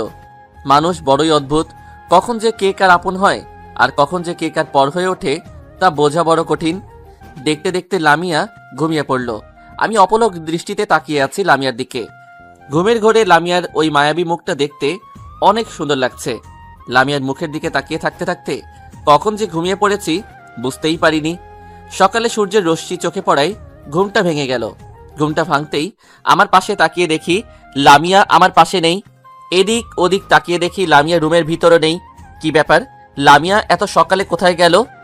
মনমরা হয়ে দরজার সামনে তাকাতেই আমার মুখে হাসি ফুটে উঠল। দরজার সামনে তাকিয়ে দেখি লামিয়া গোসল করে আসছে। চুলগুলো এলোমেলো, ঠোঁটে হালকা লিপস্টিক দেওয়া, সব মিলিয়ে লামিয়াকে দেখতে এখন অনেক সুন্দর লাগছে। লামিয়ার ঠোঁটের ওই লিপস্টিক দেখে আমার লিপস্টিকের স্বাদ নিতে ইচ্ছে করলো। দেখতে দেখতে লামিয়া আমার কাছে চলে আসলো। আমি লামিয়ার দিকে এক দৃষ্টিতে তাকিয়ে আছি। লামিয়া আমার সামনে এসে বলল, ওই এমন করে কি দেখছো? তোমাকে। আমাকে আবার দেখার কি আছে? দেখছি তোমার ওই লিপস্টিক মাখা ঠোঁট দুইটাকে। এখন তোমার ঠোঁটের লিপস্টিকের স্বাদ নিতে খুব ইচ্ছে করছে। না, এখন তুমি এই সব কোনো কিছুই করবে না। জাস্ট একবার প্লিজ। না, দেখো, একদম সামনে আসবে না বলছি। সামনে আসতে আসতে আমি একদম লামিয়ার কাছে চলে আসলাম। লামিয়া এক পা দু পা পিছাতে পিছাতে একদম দেওয়ালের সাথে আটকে গেল। আমি লামিয়ার কাছে আসতেই লামিয়া ওর দু চোখ বন্ধ করে ফেললো। আমি আমার ঠোঁটটা লামিয়ার ঠোঁটের সামনে নিয়ে আসলাম। লামিয়ার দু ঠোঁট কাঁপছে। আমি আমার ঠোঁটটা লামিয়ার ঠোঁটের সামনে নিতেই কারোর ডাকে চমকে উঠলাম। তাকিয়ে দেখি মেঘলা দাঁড়িয়ে আছে। এই যে দুলা ভাই, খাবার খেতে আসেন, আম্মু আপনাকে খেতে ডাকছে। তুমি যাও, আমি আসতেছি। তাড়াতাড়ি আসেন, শুধু কিস খেলে পেট ভরবে না। কথাটা বলেই মেঘলা মিষ্টি মিষ্টি হাসতে হাসতে রুম থেকে বেরিয়ে গেল। মেঘলা বেরিয়ে যেতেই আমি আবারও লামিয়ার দিকে আসলাম। এমন সময় লামিয়া আমাকে ধাক্কা দিয়ে বিছানায় ফেলে দিয়ে হাসতে হাসতে রুম থেকে বেরিয়ে চলে গেল। এটা কি হলো? লামিয়ার কাছে আসার যে একটা সুযোগ পেয়েছিলাম তাও মেঘলার জন্য মিস হয়ে গেল। তারপর আমি ফ্রেশ হয়ে খাবার রুমে চলে আসলাম।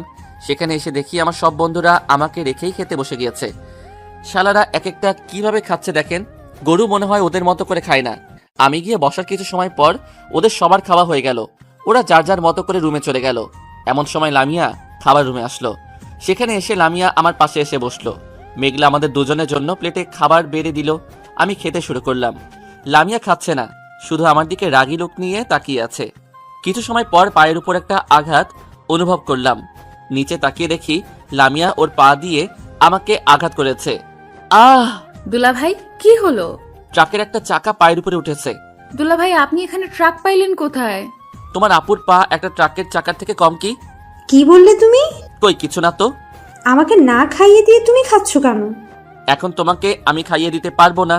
খাইয়ে দিতে পারবে না তাই না? দাঁড়াও। বলেই লামিয়া পা দিয়ে দ্বিতীয় আঘাত করলো। আহ! কে বললো খাইয়ে দেব না? দিচ্ছি তো, হা করো। লামিয়া ইয়া বড় একটা হা করলো। আমি নিজের হাতে লামিয়াকে খাইয়ে দিচ্ছি। আহ, কি বউ পেয়েছি! বউ আমাকে না, আমাকেই বউকে খাইয়ে দিতে হচ্ছে। মেঘলা আমার অবস্থা দেখে মিষ্টি মিষ্টি হাসছে। তখন আমি বললাম, মেঘলা তুমি খেয়েছো? না, আপনারা খাওয়ার পর খাবো। নাও হা করো। না দুলাভাই আপনারা খান, আমি পরে খাবো।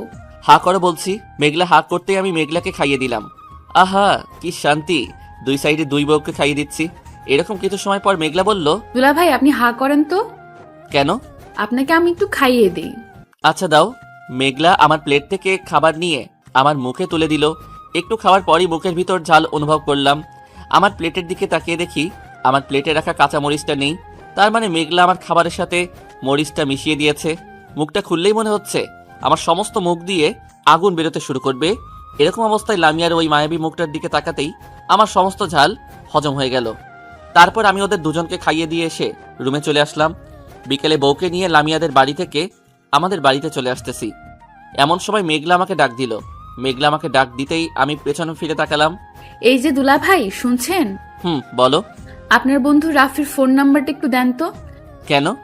এমনি দেন না প্লিজ। আচ্ছা নাও, 017249046। ধন্যবাদ। শালিকা, তুমি আমারে অনেক জ্বালাই আসছো। এবার বুঝবে জ্বালানো কাকে বলে। ওইটা তো রাফির নাম্বার না। রাফির নাম্বারের পরিবর্তে আমার নাম্বার দিয়ে দিয়েছি। আমাকে মরিচ খাওয়ানো। এবার বুঝবে কোন মরিচে কত ঝাল। যাই হোক, তারপর সবার থেকে বিদায় নিয়ে আমরা আমাদের বাড়িতে চলে আসলাম। বাসায় এসে আমি আমার রুমে বসে ল্যাপটপ চালাইতেছি। এমন সময় লামিয়া আমার পাশে এসে বসলো। কিছু সময় পর লামিয়া বলল, এই যে শোনো। কিছু বলবে? আচ্ছা বলো, কি বলবে? চলো না একটু ছাদ থেকে ঘুরে আসি। তুমি যাও, আমি যাব না। চলো না প্লিজ প্লিজ প্লিজ। আচ্ছা চলো। তারপর আমি লামিয়াকে নিয়ে ছাদে যাওয়ার উদ্দেশ্যে রওনা হলাম। ছাদে সিঁড়ির সামনে আসতেই লামিয়া দাঁড়িয়ে পড়ল। আমি সিঁড়ি বেয়ে উপরে উঠতে পারবো না। তাহলে আমি কি করব? আমাকে কোলে তুলে নিয়ে উপরে নিয়ে যাও। আমি পারবো না। আর তাছাড়া অন্যরা দেখলে কি বলবে? তুমি আমাকে কোলে তুলে নেবে না, তাই তো? আচ্ছা যাও, নিতে হবে না। আমাকে কোলে তুলে নেবে কেন? আমি তোমার কে হই? আমি তো তোমার কেউ হই না। ওই বৃষ্টি তো তোমার সব। ওই চুপ, আর কখনো এইসব কথা বলবে না। তারপর আমি লামিয়াকে কোলে তুলে নিয়ে ছাদে চলে আসলাম। ছাদে এসে বেশ কিছু সময় দুজন একসাথে কাটানোর পর রুমে আসার জন্য রওনা হলাম। হঠাৎ করে লামিয়া পা স্লিপ কেটে সিঁড়ির উপর পড়ে গেল। সিঁড়ির উপর পড়ার ফলে লামিয়া পায়ে আঘাত পেল। আমি লামিয়াকে কোলে তুলে নিয়ে এসে রুমে চলে আসলাম। রুমে আসতেই লামিয়া আমার থেকে নেমে দৌড়ে চলে গেল। কি ব্যাপার? লামিয়ার তো পায়ে ব্যথা, তাহলে এমন দৌড়ে পালিয়ে গেল কেন? তার মানে লামিয়া আমার কোলে ওঠার জন্য এই অভিনয়টা করেছে। কি পাজি মেয়ে রে বাবা। রাতে খাওয়া দাওয়া করে রুমে এসে শুয়ে পড়লাম। এমন সময় আমার ফোনে মেঘলার নাম্বার থেকে ফোন আসলো। পাখি চালে আটকাইছে। আমি ফোনটা রিসিভ করলাম। আসসালামু আলাইকুম। ওয়ালাইকুম আসসালাম। কে বলছেন? রাফি ভাইয়া, আমাকে চিনতে পারছেন না? আমি মেঘলা। ও তুমি? তা কি মনে করে ফোন করলে এখন? আপনাকে খুব মিস করছিলাম, তাই ফোনটা করলাম। তাই বুঝি? কি করেন এখন? এই তো শুয়ে আছি। তুমি কি করো? আমিও শুয়ে আছি। এরকম আরো কিছু সময় কথা বলার পর ফোনটা রেখে দিলাম। ফোনটা রেখে দেওয়ার পরপরই লামিয়া রুমে চলে আসলো। লামিয়া রুমে এসে সোজা আমার পাশে শুয়ে পড়লো। তারপর আমরা দুজন একসাথে ঘুমিয়ে পড়লাম। সকালে ঘুম থেকে উঠে দেখি লামিয়া আমার বুকের উপর শুয়ে আছে। আমি কোনো কিছুই বলছি না, শুধু লামিয়ার ওই মায়াবী মুখটার দিকে তাকিয়ে আছি। এমন সময় লামিয়া ঘুম থেকে উঠে পড়ল। ওই এইভাবে তাকিয়ে আছো কেন? তোমার ওই মায়াবী মুখটাকে দেখছি। এভাবে দেখবে না, আমার খুব লজ্জা করে। তো কিভাবে দেখবো? জানি না। তোমার ওই গোলাপি ঠোঁট দুটাকে চুষে খেতে খুব ইচ্ছা করছে। না এখন না প্লিজ। এখন আমি তোমার কোনো বাধাই মানব না। কথাটা বলেই আমি আমার ঠোঁট দুইটা লামিয়ার ঠোঁটের সামনে নিয়ে আসলাম। আমি যত লামিয়ার কাছে আসছি, লামিয়া তত জোরে জোরে নিঃশ্বাস ফেলছে। আমার ঠোঁট দুইটা লামিয়ার ঠোঁটের সাথে লাগাতেই লামিয়ার নিঃশ্বাস আরো দ্বিগুণ বেড়ে গেল। আমি আমার ঠোঁট দুইটা লামিয়ার ঠোঁটের সামনে নিয়ে আসলাম। আমি যত লামিয়ার কাছে আসছি, লামিয়া তত জোরে জোরে নিঃশ্বাস ফেলছে। আমার ঠোঁট দুইটা লামিয়ার ঠোঁটের সাথে লাগাতেই লামিয়ার নিঃশ্বাস আরো দ্বিগুণ বেড়ে গেল। আমি আলতো করে লামিয়ার কোমরে হাত রাখলাম। কোমরে হাত রাখতেই লামিয়া শিউরিয়ে উঠল। এমন সময় দরজায় কারো আঘাত করার শব্দ শুনতে পেলাম। লামিয়া গিয়ে দরজাটা খুলতেই দেখি আম্মু দাঁড়িয়ে আছে। বৌমা, এখনো তোমরা ঘুম থেকে ওঠোনি? এই তো উঠতেছি আম্মু। তোমরা তাড়াতাড়ি ফ্রেশ হয়ে খেতে আসো। আচ্ছা। আম্মু রুম থেকে বেরিয়ে যেতেই লামিয়া সোজা ওয়াশরুমে চলে গেল। লামিয়া ফ্রেশ হয়ে আসার কিছু সময় পর আমি ওয়াশরুমে চলে আসলাম। ওয়াশরুমে গিয়ে ফ্রেশ হয়ে খাবার রুমে আসলাম। খাবার রুমে এসে বসার কিছুক্ষণ পরই আব্বু চলে আসলো। লামিয়া আমাদের জন্য প্লেটে খাবার বেড়ে দিল। আমরা খেতে শুরু করলাম। কিছু সময় পর আব্বু বলল, শাকিল, আজকে বৌমাকে নিয়ে একটু শপিংয়ে নিয়ে যাস তো। কেন আব্বু? কেন মানে? বৌমার জন্য কেনাকাটা করতে যাবি? আমি পারবো না। কেন পারবি না? আব্বু, আমার এসব শপিং টপিং ভালো লাগে না। আমি তোকে যেতে বলেছি, তুই যাবি ব্যাস। আর এই নে টাকা। তারপর আমি খাওয়া দাওয়া করে রুমে চলে আসলাম। উফ, কি ঝামেলা রে বাবা, এখন বউকে নিয়ে আবার শপিংয়ে যেতে হবে। আজকে যদি লামিয়াকে নিয়ে শপিংয়ে না যাই, তবে আব্বু আমার 12টা বাজিয়ে দিবে। এক প্রকার জোর করেই বিকেলে বাইকটা বের করে লামিয়াকে নিয়ে শপিংয়ের উদ্দেশ্যে রওনা হলাম। কিছু পথ চলার পর একটা দোকানের সামনে বাইকটা দাঁড় করালাম। বাইকটা রাস্তার পাশে রেখে এসে দোকান থেকে একটা সিগারেট কিনে লামিয়ার সামনে আসলাম। লামিয়ার সামনে এসে দেখি লামিয়া আমার দিকে রাগী লুক নিয়ে তাকিয়ে আছে। আমি সামনে এসে সিগারেটে একটা টান দিতেই লামিয়া আমার মুখ থেকে সিগারেটটা নিয়ে ভেঙে ফেললো। এটা কি হলো? কি হলো? তুমি আমার সিগারেটটা এভাবে ভেঙে ফেললে কেন? তোমার সাহস তো কম নয়, তুমি সিগারেট খাচ্ছ, তাও আবার আমার সামনে।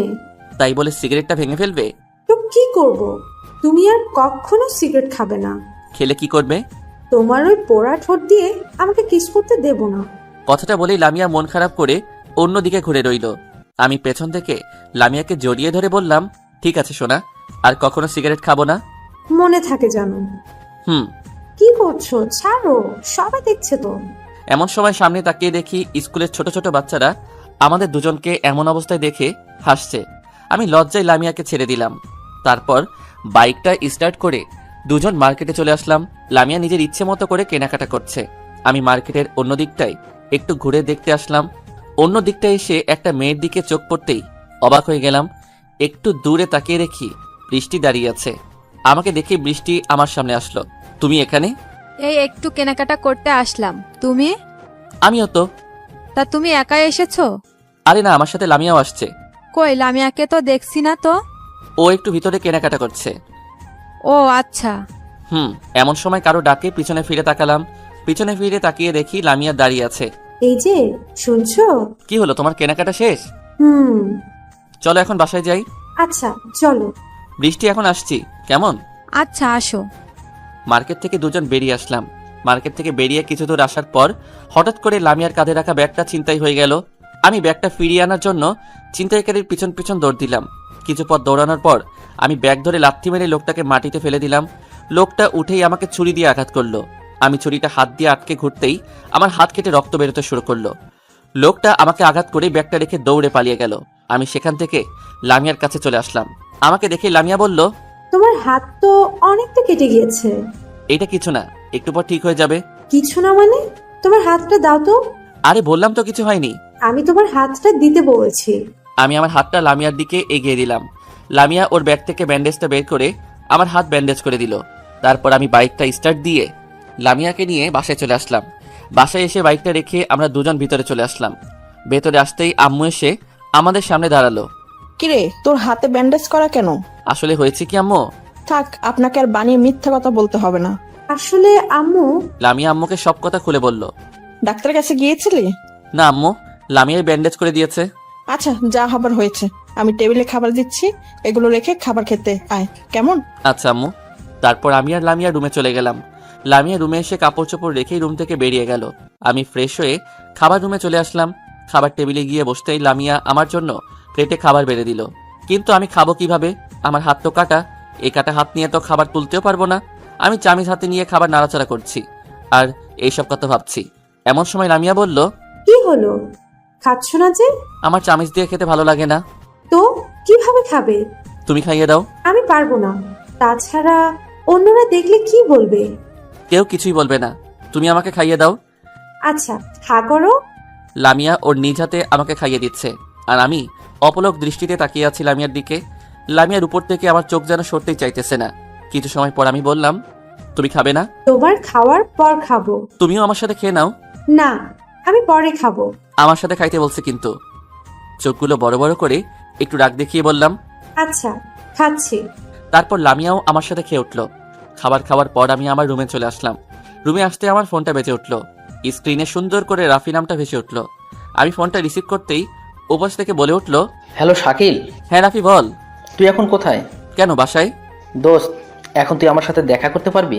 কেন বলতো? তোকে একটা প্রয়োজনীয় কথা বলবো। কি কথা, এখানেই বল। না, এখানে বলা যাবে না, তুই আয়, পরে বলছি। আচ্ছা, কোথায় আসবো বল। রাফি ঠিকানা বলল। আমি বাইকটা স্টার্ট করে সোজা রাফির কাছে চলে গেলাম। সেখানে গিয়ে একটা ফাঁকা জায়গায় দুজন নীরব হয়ে বসে আছি। কিছু সময় পর আমি বললাম, রাফি বল, কি বলবি? দোস্ত, আমি তো একজনরে ভালোবেসে ফেলছি। সত্যি নাকি দোস্ত? হুম। কারে? তোর শালিকা মেঘলারে। কি বলছিস ভাই? হ্যাঁ, আমি ঠিকই বলছি। আমি মেঘলাকে ভালোবেসে ফেলেছি। সেই প্রথম যেদিন ওকে দেখেছিলাম সেদিনই মেঘলার প্রতি আমার ভালো লাগা কাজ করতে শুরু করছিল। আস্তে আস্তে সেটা ভালো লাগা থেকে ভালোবাসাতে রূপান্তরিত হয়েছে। আমি ওরে ছাড়া বাঁচবো না। ভাই, তুই প্লিজ আমার একটা প্রেম করিয়ে দে। না ভাই দেবো, কিন্তু আমার ট্রিট কই? দেবো, আগে তুই আমার প্রেমটা করিয়ে দে, তারপর তুই যা খেতে চাইবি আমি তোকে সেই সব কিছু খাওয়াবো। ওকে, ডান। তারপর রাফির সাথে আরো কিছু সময় আড্ডা দেওয়ার পর সন্ধ্যায় বাসায় ফিরলাম। রাতে খাওয়া দাওয়া করে রুমে এসে শুয়ে আছি। এমন সময় মেঘলার নাম্বার থেকে আমার নাম্বারে ফোন আসলো। আমি ফোনটা রিসিভ করলাম। ভাইয়া কেমন আছেন? আমি ভালো আছি, তুমি কেমন আছো? আমিও ভালো আছি। তা কি করেন এখন? এই তো শুয়ে আছি। রাফি ভাইয়া, আপনাকে একটা কথা বলবো, রাগ করবেন না তো? কি কথা বলো? আগে বলেন, রাগ করবেন না? না, করবো না, বলো। আমি আসলে আপনাকে ভালোবেসে ফেলেছি। I love you. হোয়াট? কি বলছো এসব? হ্যাঁ ভাইয়া, আমি ঠিকই বলছি। সেই প্রথম যেদিন আমি আপনাকে দেখেছি সেই দিনই আমি আপনার প্রেমে পড়ে গিয়েছি। কিন্তু আমি তো তোমাকে ভালোবাসি না। আমার দোষটা কি জানতে পারি? তোমার কোনো দোষই নেই। আমি আসলে অন্য একটা মেয়েকে ভালোবাসি। কাকে? নাম কি তার? নাম তো বলা যাবে না। কালকে আমি পার্কে ওকে নিয়ে উত্তরের একটা বেঞ্চে বসে থাকবো, তখন তুমি এসে দেখে নিও, কেমন? ঠিক আছে, আমিও দেখতে চাই সে আমার থেকে কতটা সুন্দরী। কথাটা বলেই মেঘলা ফোনটা কেটে দিল। আমার জামাতে চুলকানির ওষুধ মিশিয়ে দেওয়া, এবার বোঝো কেমন লাগে। মেঘলা, তুমি শের হলে আমি শোয়া শের। এর কিছু সময় পরই লামিয়া রুমে চলে আসলো। লামিয়া রুমে এসে সোজা আমার পাশে শুয়ে পড়লো। লামিয়া এত সুন্দর করে ঠোঁটে লিপস্টিক দিয়ে রাখে যে আমার শুধু লামিয়ার ঠোঁটে লিপস্টিকের স্বাদ নিতে ইচ্ছে করে। লামিয়ার লিপস্টিকের স্বাদ নিতে আমি আমার ঠোঁট দুইটা লামিয়ার ঠোঁটের সামনে নিয়ে আসলাম। আমার ঠোঁট দুইটা লামিয়ার ঠোঁটের সামনে নিয়ে আসতেই লামিয়া ওর হাতটা আমার মুখের উপর রেখে বাধা সৃষ্টি করলো। আমি লামিয়ার হাতটা সরিয়ে দিয়ে ওর ঠোঁটের সাথে আমার ঠোঁট লাগিয়ে কিস করতে শুরু করলাম। লামিয়া কেমন যেন উন্মুক্ত হয়ে গেল। তারপর আমি লামিয়ার বুকের উপর থেকে ওর ওড়নাটা সরিয়ে ফেললাম। ওড়নাটা সরাতেই লামিয়া আমাকে শক্ত করে জড়িয়ে ধরল। আমিও লামিয়াকে আমার বুকের মাঝে জড়িয়ে নিলাম। তারপর কি হলো তা আপনাদের না জানলেও চলবে। সকালে কারো চুলের পানি চোখে পড়ায় ঘুমটা ভেঙে গেল। চোখটা খুলে সামনে তাকিয়ে দেখি লামিয়া এইমাত্র গোসল করে এসেছে। লামিয়াকে দেখতে এখন অনেক মায়াবী লাগছে। আমার সামনে দাঁড়িয়ে ওর এই ভেজা চুলগুলোর পানি আমার চোখের উপর দিচ্ছে আর মিষ্টি মিষ্টি হাসছে। আমি বললাম, ওই এটা কি করছো? কি করলাম? তোমার ভেজা চুলের পানি আমার চোখের উপর দিচ্ছ কেন? আমার ইচ্ছে হয়েছে তাই দিয়েছি। তাছাড়া এত বেলা হয়েছে তাও ঘুম থেকে উঠছো না কেন? আর একটু ঘুমাই না? না, আর একটু ঘুমানো যাবে না। এখন ঘুমালে শুধু চুলের পানি না, পুরো বালতি ভর্তি পানি এনে উপরে ঠেলে দিব। তাই বলছি। আমি লামিয়াকে টান দিয়ে আমার বুকের উপর ফেলে দিয়ে বললাম, এই ছাড়ো, ভালো হচ্ছে না কিন্তু। কি ভালো হচ্ছে না শুনি? আমার ঠোঁট দুইটা লামিয়ার দিকে এগিয়ে নিতে নিতে বললাম, এই না, প্লিজ এখন এসব কিচ্ছু করো না। আমি এইমাত্র গোসল করে এসেছি।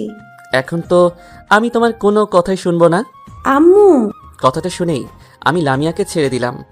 লামিয়া আমার উপর থেকে উঠে দৌড়ে পালিয়ে গেল। কোথায় আম্মু? রুমের ভিতর কোথাও তো আম্মুকে দেখছি না। তার মানে লামিয়া আমাকে বোকা বানিয়েছে।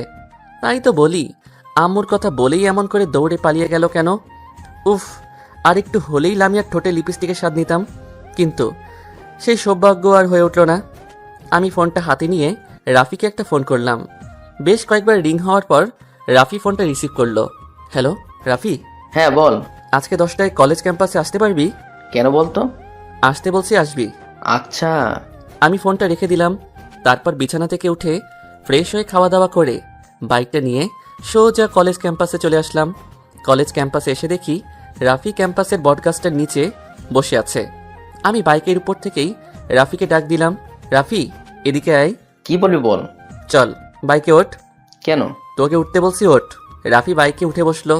আমি বাইকটা স্টার্ট দিয়ে পাড়ার লোকাল রাস্তা পেরিয়ে মেইন রাস্তায় উঠলাম। মেইন রাস্তা থেকে সোজা পার্কে চলে আসলাম। পার্কে এসে রাফিকে নিয়ে উত্তরের একটি বেঞ্চে বসলাম। বসে কিছু সময় অপেক্ষা করার পর আমি মেঘলাকে ফোন করলাম। হ্যালো মেঘলা, তুমি কোথায়? এই তো আমি পার্কের উত্তর দিকে আসছি। রাফি ভাইয়া, আমি আপনাকে দেখতে পেয়েছি। কথাটা বলেই মেঘলা ফোনটা রেখে দিয়ে সোজা আমাদের সামনে এসে দাঁড়ালো। আমাকে দেখে মেঘলা আর মেঘলাকে দেখে রাফি অবাক হয়ে গেল।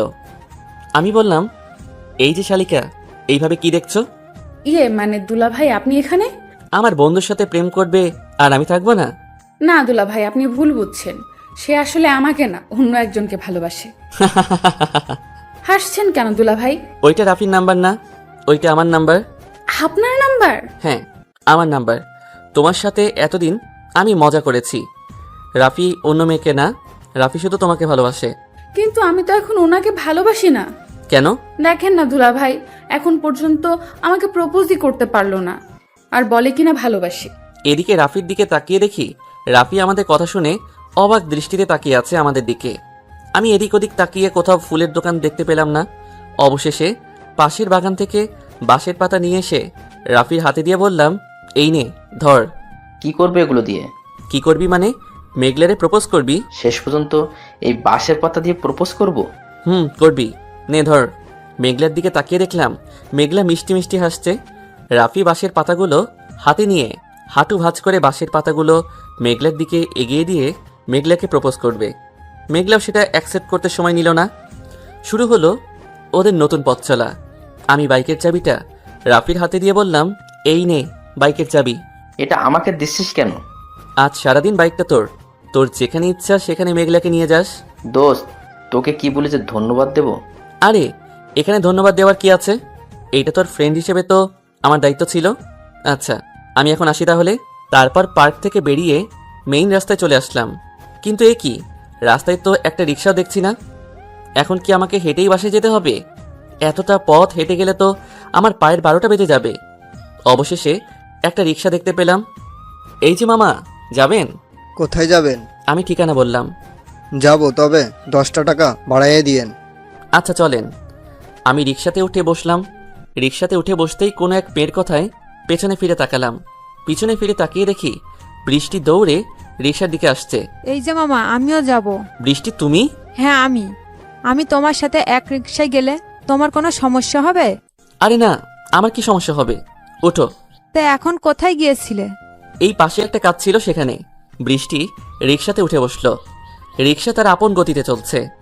একটুখানি ছুটে চলা, আবার একটুখানি জ্যামে আটকে থাকা, সব মিলিয়ে ভালোই লাগছিল। আমরা দুজন নীরব হয়ে বসে আছি, কেউ কোনো কথাই বলছি না। দেখতে দেখতে আমার বাসা চলে আসলো। আমি রিক্সা থেকে নেমে আমার এবং বৃষ্টির দুজনেরই ভাড়া দিয়ে চলে আসলাম। বৃষ্টি আমাকে ভাড়া দিতে দিচ্ছিল না, তবুও এক প্রকার জোর করে ভাড়াটা দিয়ে চলে আসলাম। বাসায় এসে রুমে ঢুকতেই দেখি লামিয়া আমার দিকে রাগী লুক নিয়ে তাকিয়ে আছে। লামিয়াকে দেখে মনে হচ্ছে আমার সামনে কোনো মানুষ না, আজ তো একটা ডাইনি দাঁড়িয়ে আছে। আমি একটু সামনে পা বাড়াতেই লামিয়া বলল, দাঁড়াও, আর এক পাও সামনে আসবে না। আমি দাঁড়িয়ে পড়লাম। কোথায় গিয়েছিলে? রাফির সাথে দেখা করতে। রাফির সাথে দেখা করতে গিয়েছিলে নাকি বৃষ্টির সাথে? কোনটা?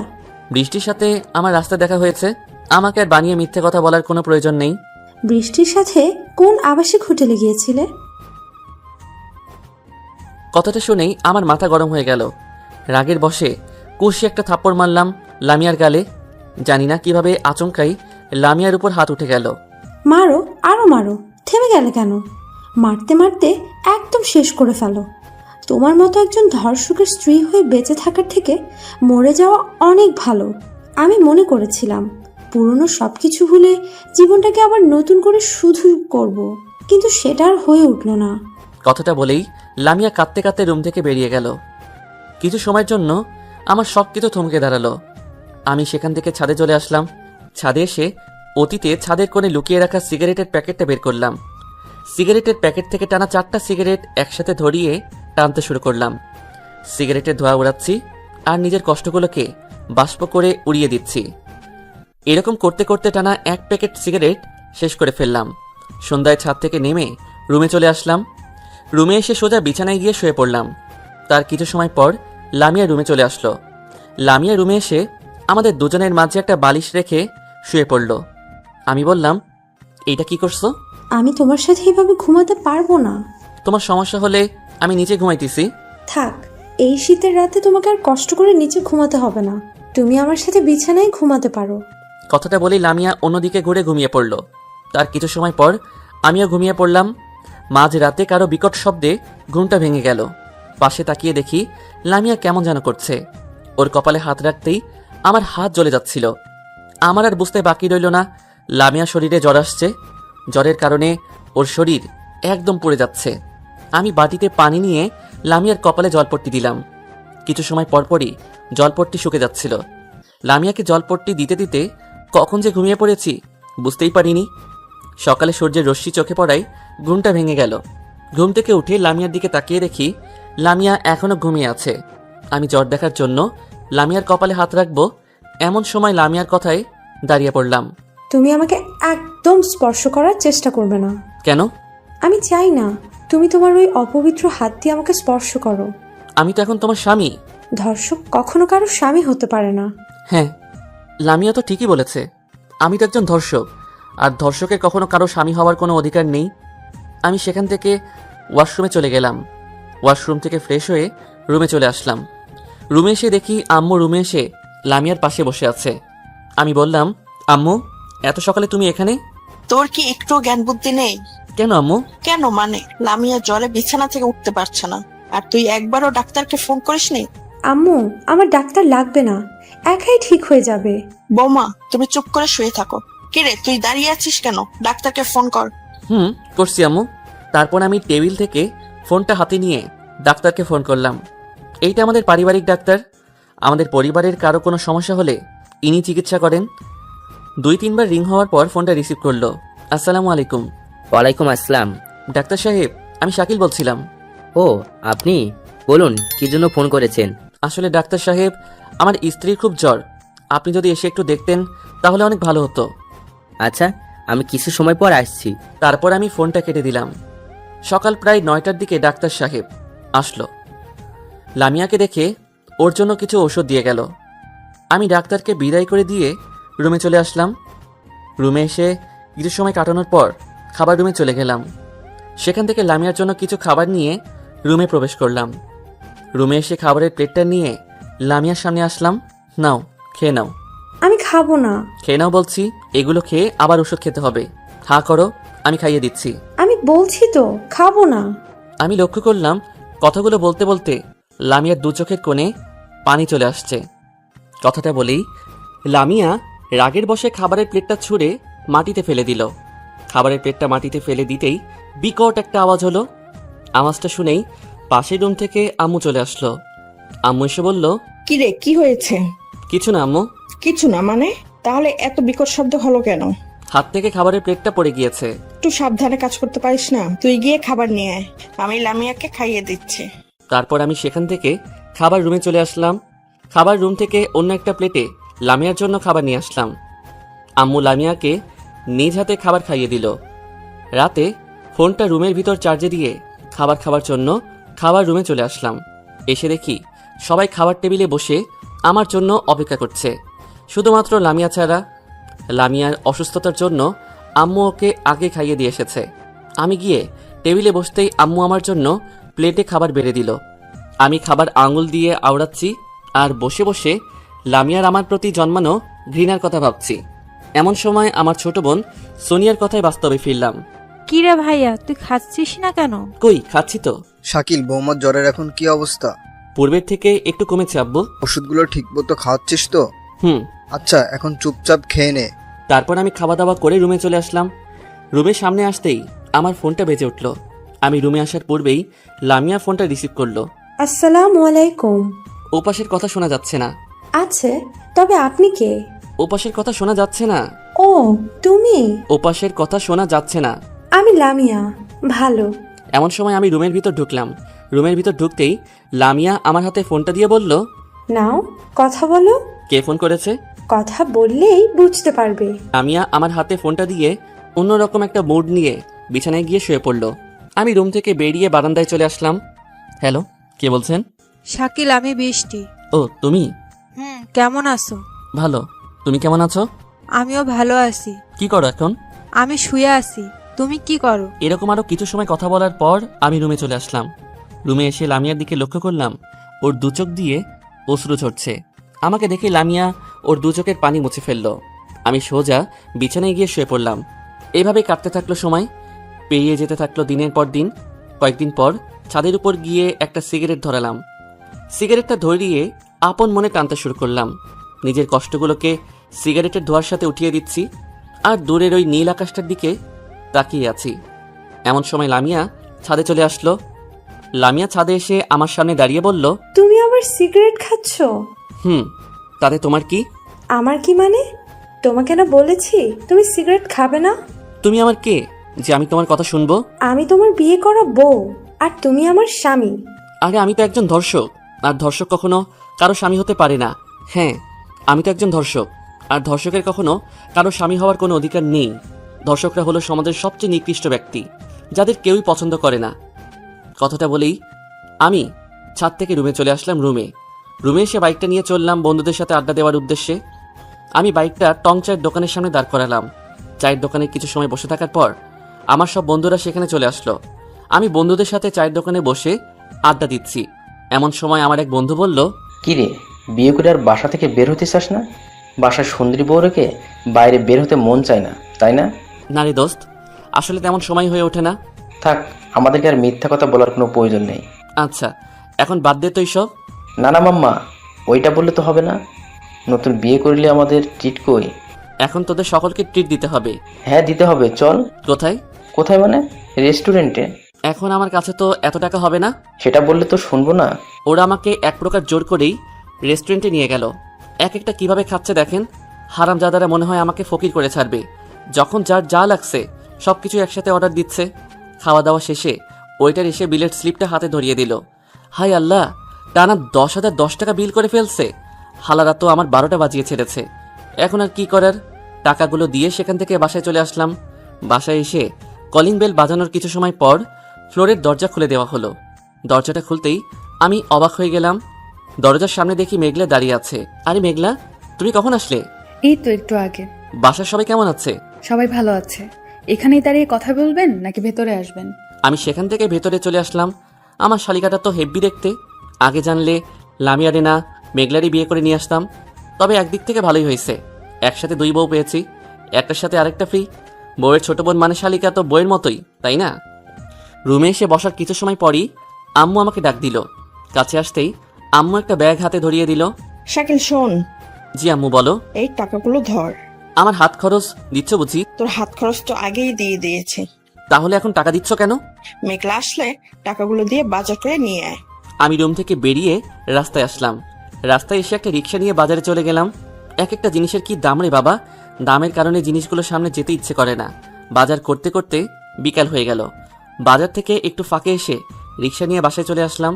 রাতে খাওয়া দাওয়া করে রুমে এসে বসে বসে ল্যাপটপ চালাইতেছি। এমন সময় লামিয়া রুমে আসলো। রুমে আসার পর লামিয়া বলল, ঘুমাবে কখন তুমি? তুমি ঘুমিয়ে পড়ো, আমি একটু পর ঘুমাবো। মেঘলা কালকে ওর সাথে আমাদের যেতে বলছে। তুমি যাও, আমি যাব না। তুমি কেন যাবে না? এমনিতেই। তোমাকেও আমার সাথে যেতে হবে। আমি বললাম না যাব না। তুমি না গেলে আমি কখনো আর এই বাড়িতে ফিরে আসবো না। ওকে, আমি যাব। এবার হ্যাপি? আচ্ছা, এখন ঘুমিয়ে পড়ো। তারপর লামিয়া ঘুমিয়ে পড়ল। তার কিছু সময় পর আমিও বিছানায় গিয়ে শুয়ে পড়লাম। আল্লাহ রে আল্লাহ, এটা মেয়ে না অন্য কিছু? আজ তো একটা ডাইনি আমার জীবনটার একদম 13টা বাজিয়ে ছেড়েছে। সকালে কারো উচ্চ শব্দের কারণে ঘুমটা ভেঙে গেল। ঘুম থেকে উঠে বিছানার সামনে তাকিয়ে দেখি লামিয়া দাঁড়িয়ে আছে। ওই ওঠো, এত বেলা করে ঘুমাচ্ছ কেন? উঠবে নাকি বিছানার উপর পানি ঢেলে দিব? পানির কথা শুনেই আমি বিছানা থেকে উঠে পড়লাম। একে তো শীতের সময়, তার উপর সকালবেলা, এখন পানি ঢেলে দিলে আমার কি অবস্থা হবে তা ভাবতেই শরীরে কাঁটা দিয়ে উঠছে। আমি বিছানা থেকে উঠে বললাম, কি হয়েছে? এত সকালে ডাকাডাকি করছো কেন? তাড়াতাড়ি উঠে ফ্রেশ হয়ে খেতে আসো, আমাদের 10টার দিকেই রওনা দিতে হবে। তুমি একটু দাঁড়াও, আমি আসতেছি। লামিয়ার যাওয়ার কথা শুনে আমার নীল শাড়িটার কথা মনে পড়ে গেল। সেই নীল শাড়ি যেটা লামিয়াকে দেওয়ার জন্য 2 দিন আগে এনেছিলাম, কিন্তু লামিয়াকে দেব করে আর দেওয়া হয়নি। শাড়িটা পরলে লামিয়াকে দেখতে অনেক সুন্দর লাগবে। আমি বিছানা থেকে উঠে সোজা আলমারির কাছে চলে গেলাম। সেখান থেকে শাড়ির ব্যাগটা নিয়ে এসে লামিয়ার হাতে দিলাম। এইটা কি? ব্যাগটা খুললেই বুঝতে পারবে। এত সুন্দর শাড়ি? তোমার জন্য। কিন্তু আমি তো শাড়ি পরতে পারি না। চেষ্টা করো, দেখো ঠিক পারবে। তারপর আমি সেখান থেকে ফ্রেশ হতে চলে গেলাম। ফ্রেশ হয়ে ডাইনিং রুমে চলে আসলাম। ডাইনিং রুমে এসে দেখলাম শুধু আমি ছাড়া সবাই খাওয়া দাওয়া করে চলে গিয়েছে। আমি গিয়ে বসতেই আম্মু আমার জন্য খাবার বেড়ে দিল। সকালের খাবার খেয়ে রুমে চলে আসলাম। রুমের দরজার সামনে আসতেই দেখি লামিয়া শাড়ি পরার চেষ্টা করছে, কিন্তু কিছুতেই পারছে না। আমি লামিয়ার দিকে আর চোখে তাকালাম। লামিয়া আমার দিকে তাকিয়ে বলল, ওই এভাবে তাকিয়েছো কেন? তোমার শাড়ি পরা দেখছি। মজা নিচ্ছ তাই না? মজা নেব কেন? তুমি তো জানো আমি শাড়ি পরতে পারি না। শাড়িটা একটু পরিয়ে দেবে? আমি পারবো না পরাতে। পরিয়ে দাও না প্লিজ। কি আর করব, একে তো মেয়ে মানুষ, তার উপর ঘরের বউ, তার অনুরোধ কি আর ফেলতে পারি? আমি লামিয়ার সামনে চলে আসলাম। লামিয়ার সামনে এসে শাড়িটা নিয়ে লামিয়াকে পরিয়ে দিলাম। শাড়িটা পরানোর সময় হাতের 3 আঙুল দিয়ে ভাঁজ করে কোমরের ভিতর গুজে দিতেই লামিয়া কেমন জানি শিউরিয়ে উঠে আমাকে শক্ত করে জড়িয়ে ধরল। এমন সময় মেঘলা রুমে চলে আসলো। মেঘলাকে দেখেই লামিয়া আমাকে ছেড়ে দিল। দুলা ভাই, আপনি তো বেশ ভালো শাড়ি পরাতে পারেন। তাই বুঝি? হ্যাঁ, তাই তো দেখছি। আপু তোর হয়েছে? দুলা ভাই, তাড়াতাড়ি রেডি হয়ে আসেন, আমি আপনাদের জন্য গাড়িতে বসে অপেক্ষা করছি। আচ্ছা। তারপর মেঘলা রুম থেকে বেরিয়ে গেল। আমরা দুজনে রেডি হয়ে গাড়ির সামনে চলে আসলাম। আমি এবং লামিয়া পিছনে বসে আছি, আর মেঘলা গাড়ি ড্রাইভ করছে। লামিয়াকে নীল শাড়িতে দেখতে যা লাগছে না, লামিয়াকে দেখে আর চোখ ফেরাতে ইচ্ছে করছে না। দেখতে দেখতে লামিয়া আমার কাঁধে মাথা রেখে ঘুমিয়ে পড়ল। লামিয়ার ওই ঘুম জড়ানো মুখটা দেখতে আরও সুন্দর লাগছে। আমি অপলক দৃষ্টিতে শুধু লামিয়ার দিকে তাকিয়ে আছি। হঠাৎ করে করা ব্রেক করাই লামিয়া ঘুম থেকে উঠে পড়ল। সামনে তাকাতেই আমার চোখ কপালে উঠে গেল। আমি মেঘলাকে বললাম, কি হলো মেঘলা, গাড়িটা এখানে দাঁড় করালে কেন? দুলা ভাই, সামনে তাকিয়ে দেখেন। কি দেখবো? দীর্ঘ গাড়ির শাড়ি। চোখ তুলে তাকাতেই মাথাটা ঘুরতে শুরু করলো। সামনে তাকিয়ে দেখি যানবাহনের দীর্ঘ জ্যাম লেগে আছে। শহর এলাকার এটা পুরাতন দৃশ্য। এখানে প্রায়ই এভাবে গাড়ির জ্যাম লেগে থাকে। একবার জ্যাম লাগলে তো আর 1-2 ঘন্টার নিচে ছাড়তেই চায় না। আমি এদিক ওদিক তাকিয়ে আছি। হঠাৎ করে একটি গাড়ির উপর চোখ পড়তেই আমার চোখ আটকে গেল। আমাদের পাশের গাড়িটার দিকে তাকিয়ে দেখি বৃষ্টি গাড়িতে বসে আছে। আমাকে দেখে বৃষ্টি এবং বৃষ্টিকে দেখে আমি গাড়ির কাজটা খুলে দিলাম। এদিকে লামিয়া আমাদের দিকে এক দৃষ্টিতে তাকিয়ে আছে। এই যে বউকে নিয়ে এদিকে কোথায় যাচ্ছ? কোথায় আর, বউয়ের বাপের বাড়ি, মানে আমার শ্বশুর বাড়ি। ও, তুমি কোথায় যাচ্ছ? সামনে একটা কাজ ছিল, সেটা সেরে আসছি। বাহ লামিয়া, তোমাকে নীল শাড়িতে তো বেশ সুন্দর লাগছে। এটা ওনার পছন্দ করা শাড়ি। যাই বলো, শাকিলের পছন্দ আছে কিন্তু। কথা বলতে বলতে এক পর্যায়ে জ্যামটা ছেড়ে গেল। গাড়ি আবার তার নিজ গতিতে চলতে শুরু করলো। আমি জানি লামিয়া বৃষ্টির সাথে আমার কথা বলা পছন্দ করে না, কিন্তু কি করব বলেন, প্রথম প্রেম বলে কথা সহজে কি ভোলা যায়? আমি যখন বৃষ্টির সাথে কথা বলছিলাম, লামিয়া তখন আমার দিকে রাগী লুক নিয়ে তাকিয়েছিল। লামিয়ার মনের মধ্যে তখন অন্য একটা ঝড় বইছিল। লামিয়া জানালা দিয়ে বাহিরে তাকিয়ে আছে আর নীরবে 2 চোখের অশ্রু ফেলছে। লামিয়া আমার আর বৃষ্টির কথা বলা একদমই সহ্য করতে পারে না। আর কোনো স্ত্রী বা তার স্বামীর সাথে অন্য একটা মেয়েকে এভাবে ঘনিষ্ঠ হয়ে কথা বললে সহ্য করতে পারে বলেন? আমি লামিয়ার উপর হাত রাখতেই লামিয়া আমার হাতটা সরিয়ে দিল। আমাকে একদম ছোঁয়ার চেষ্টা করবে না। রাগ করছো তাই না? আমি কারো উপর রাগ করি না।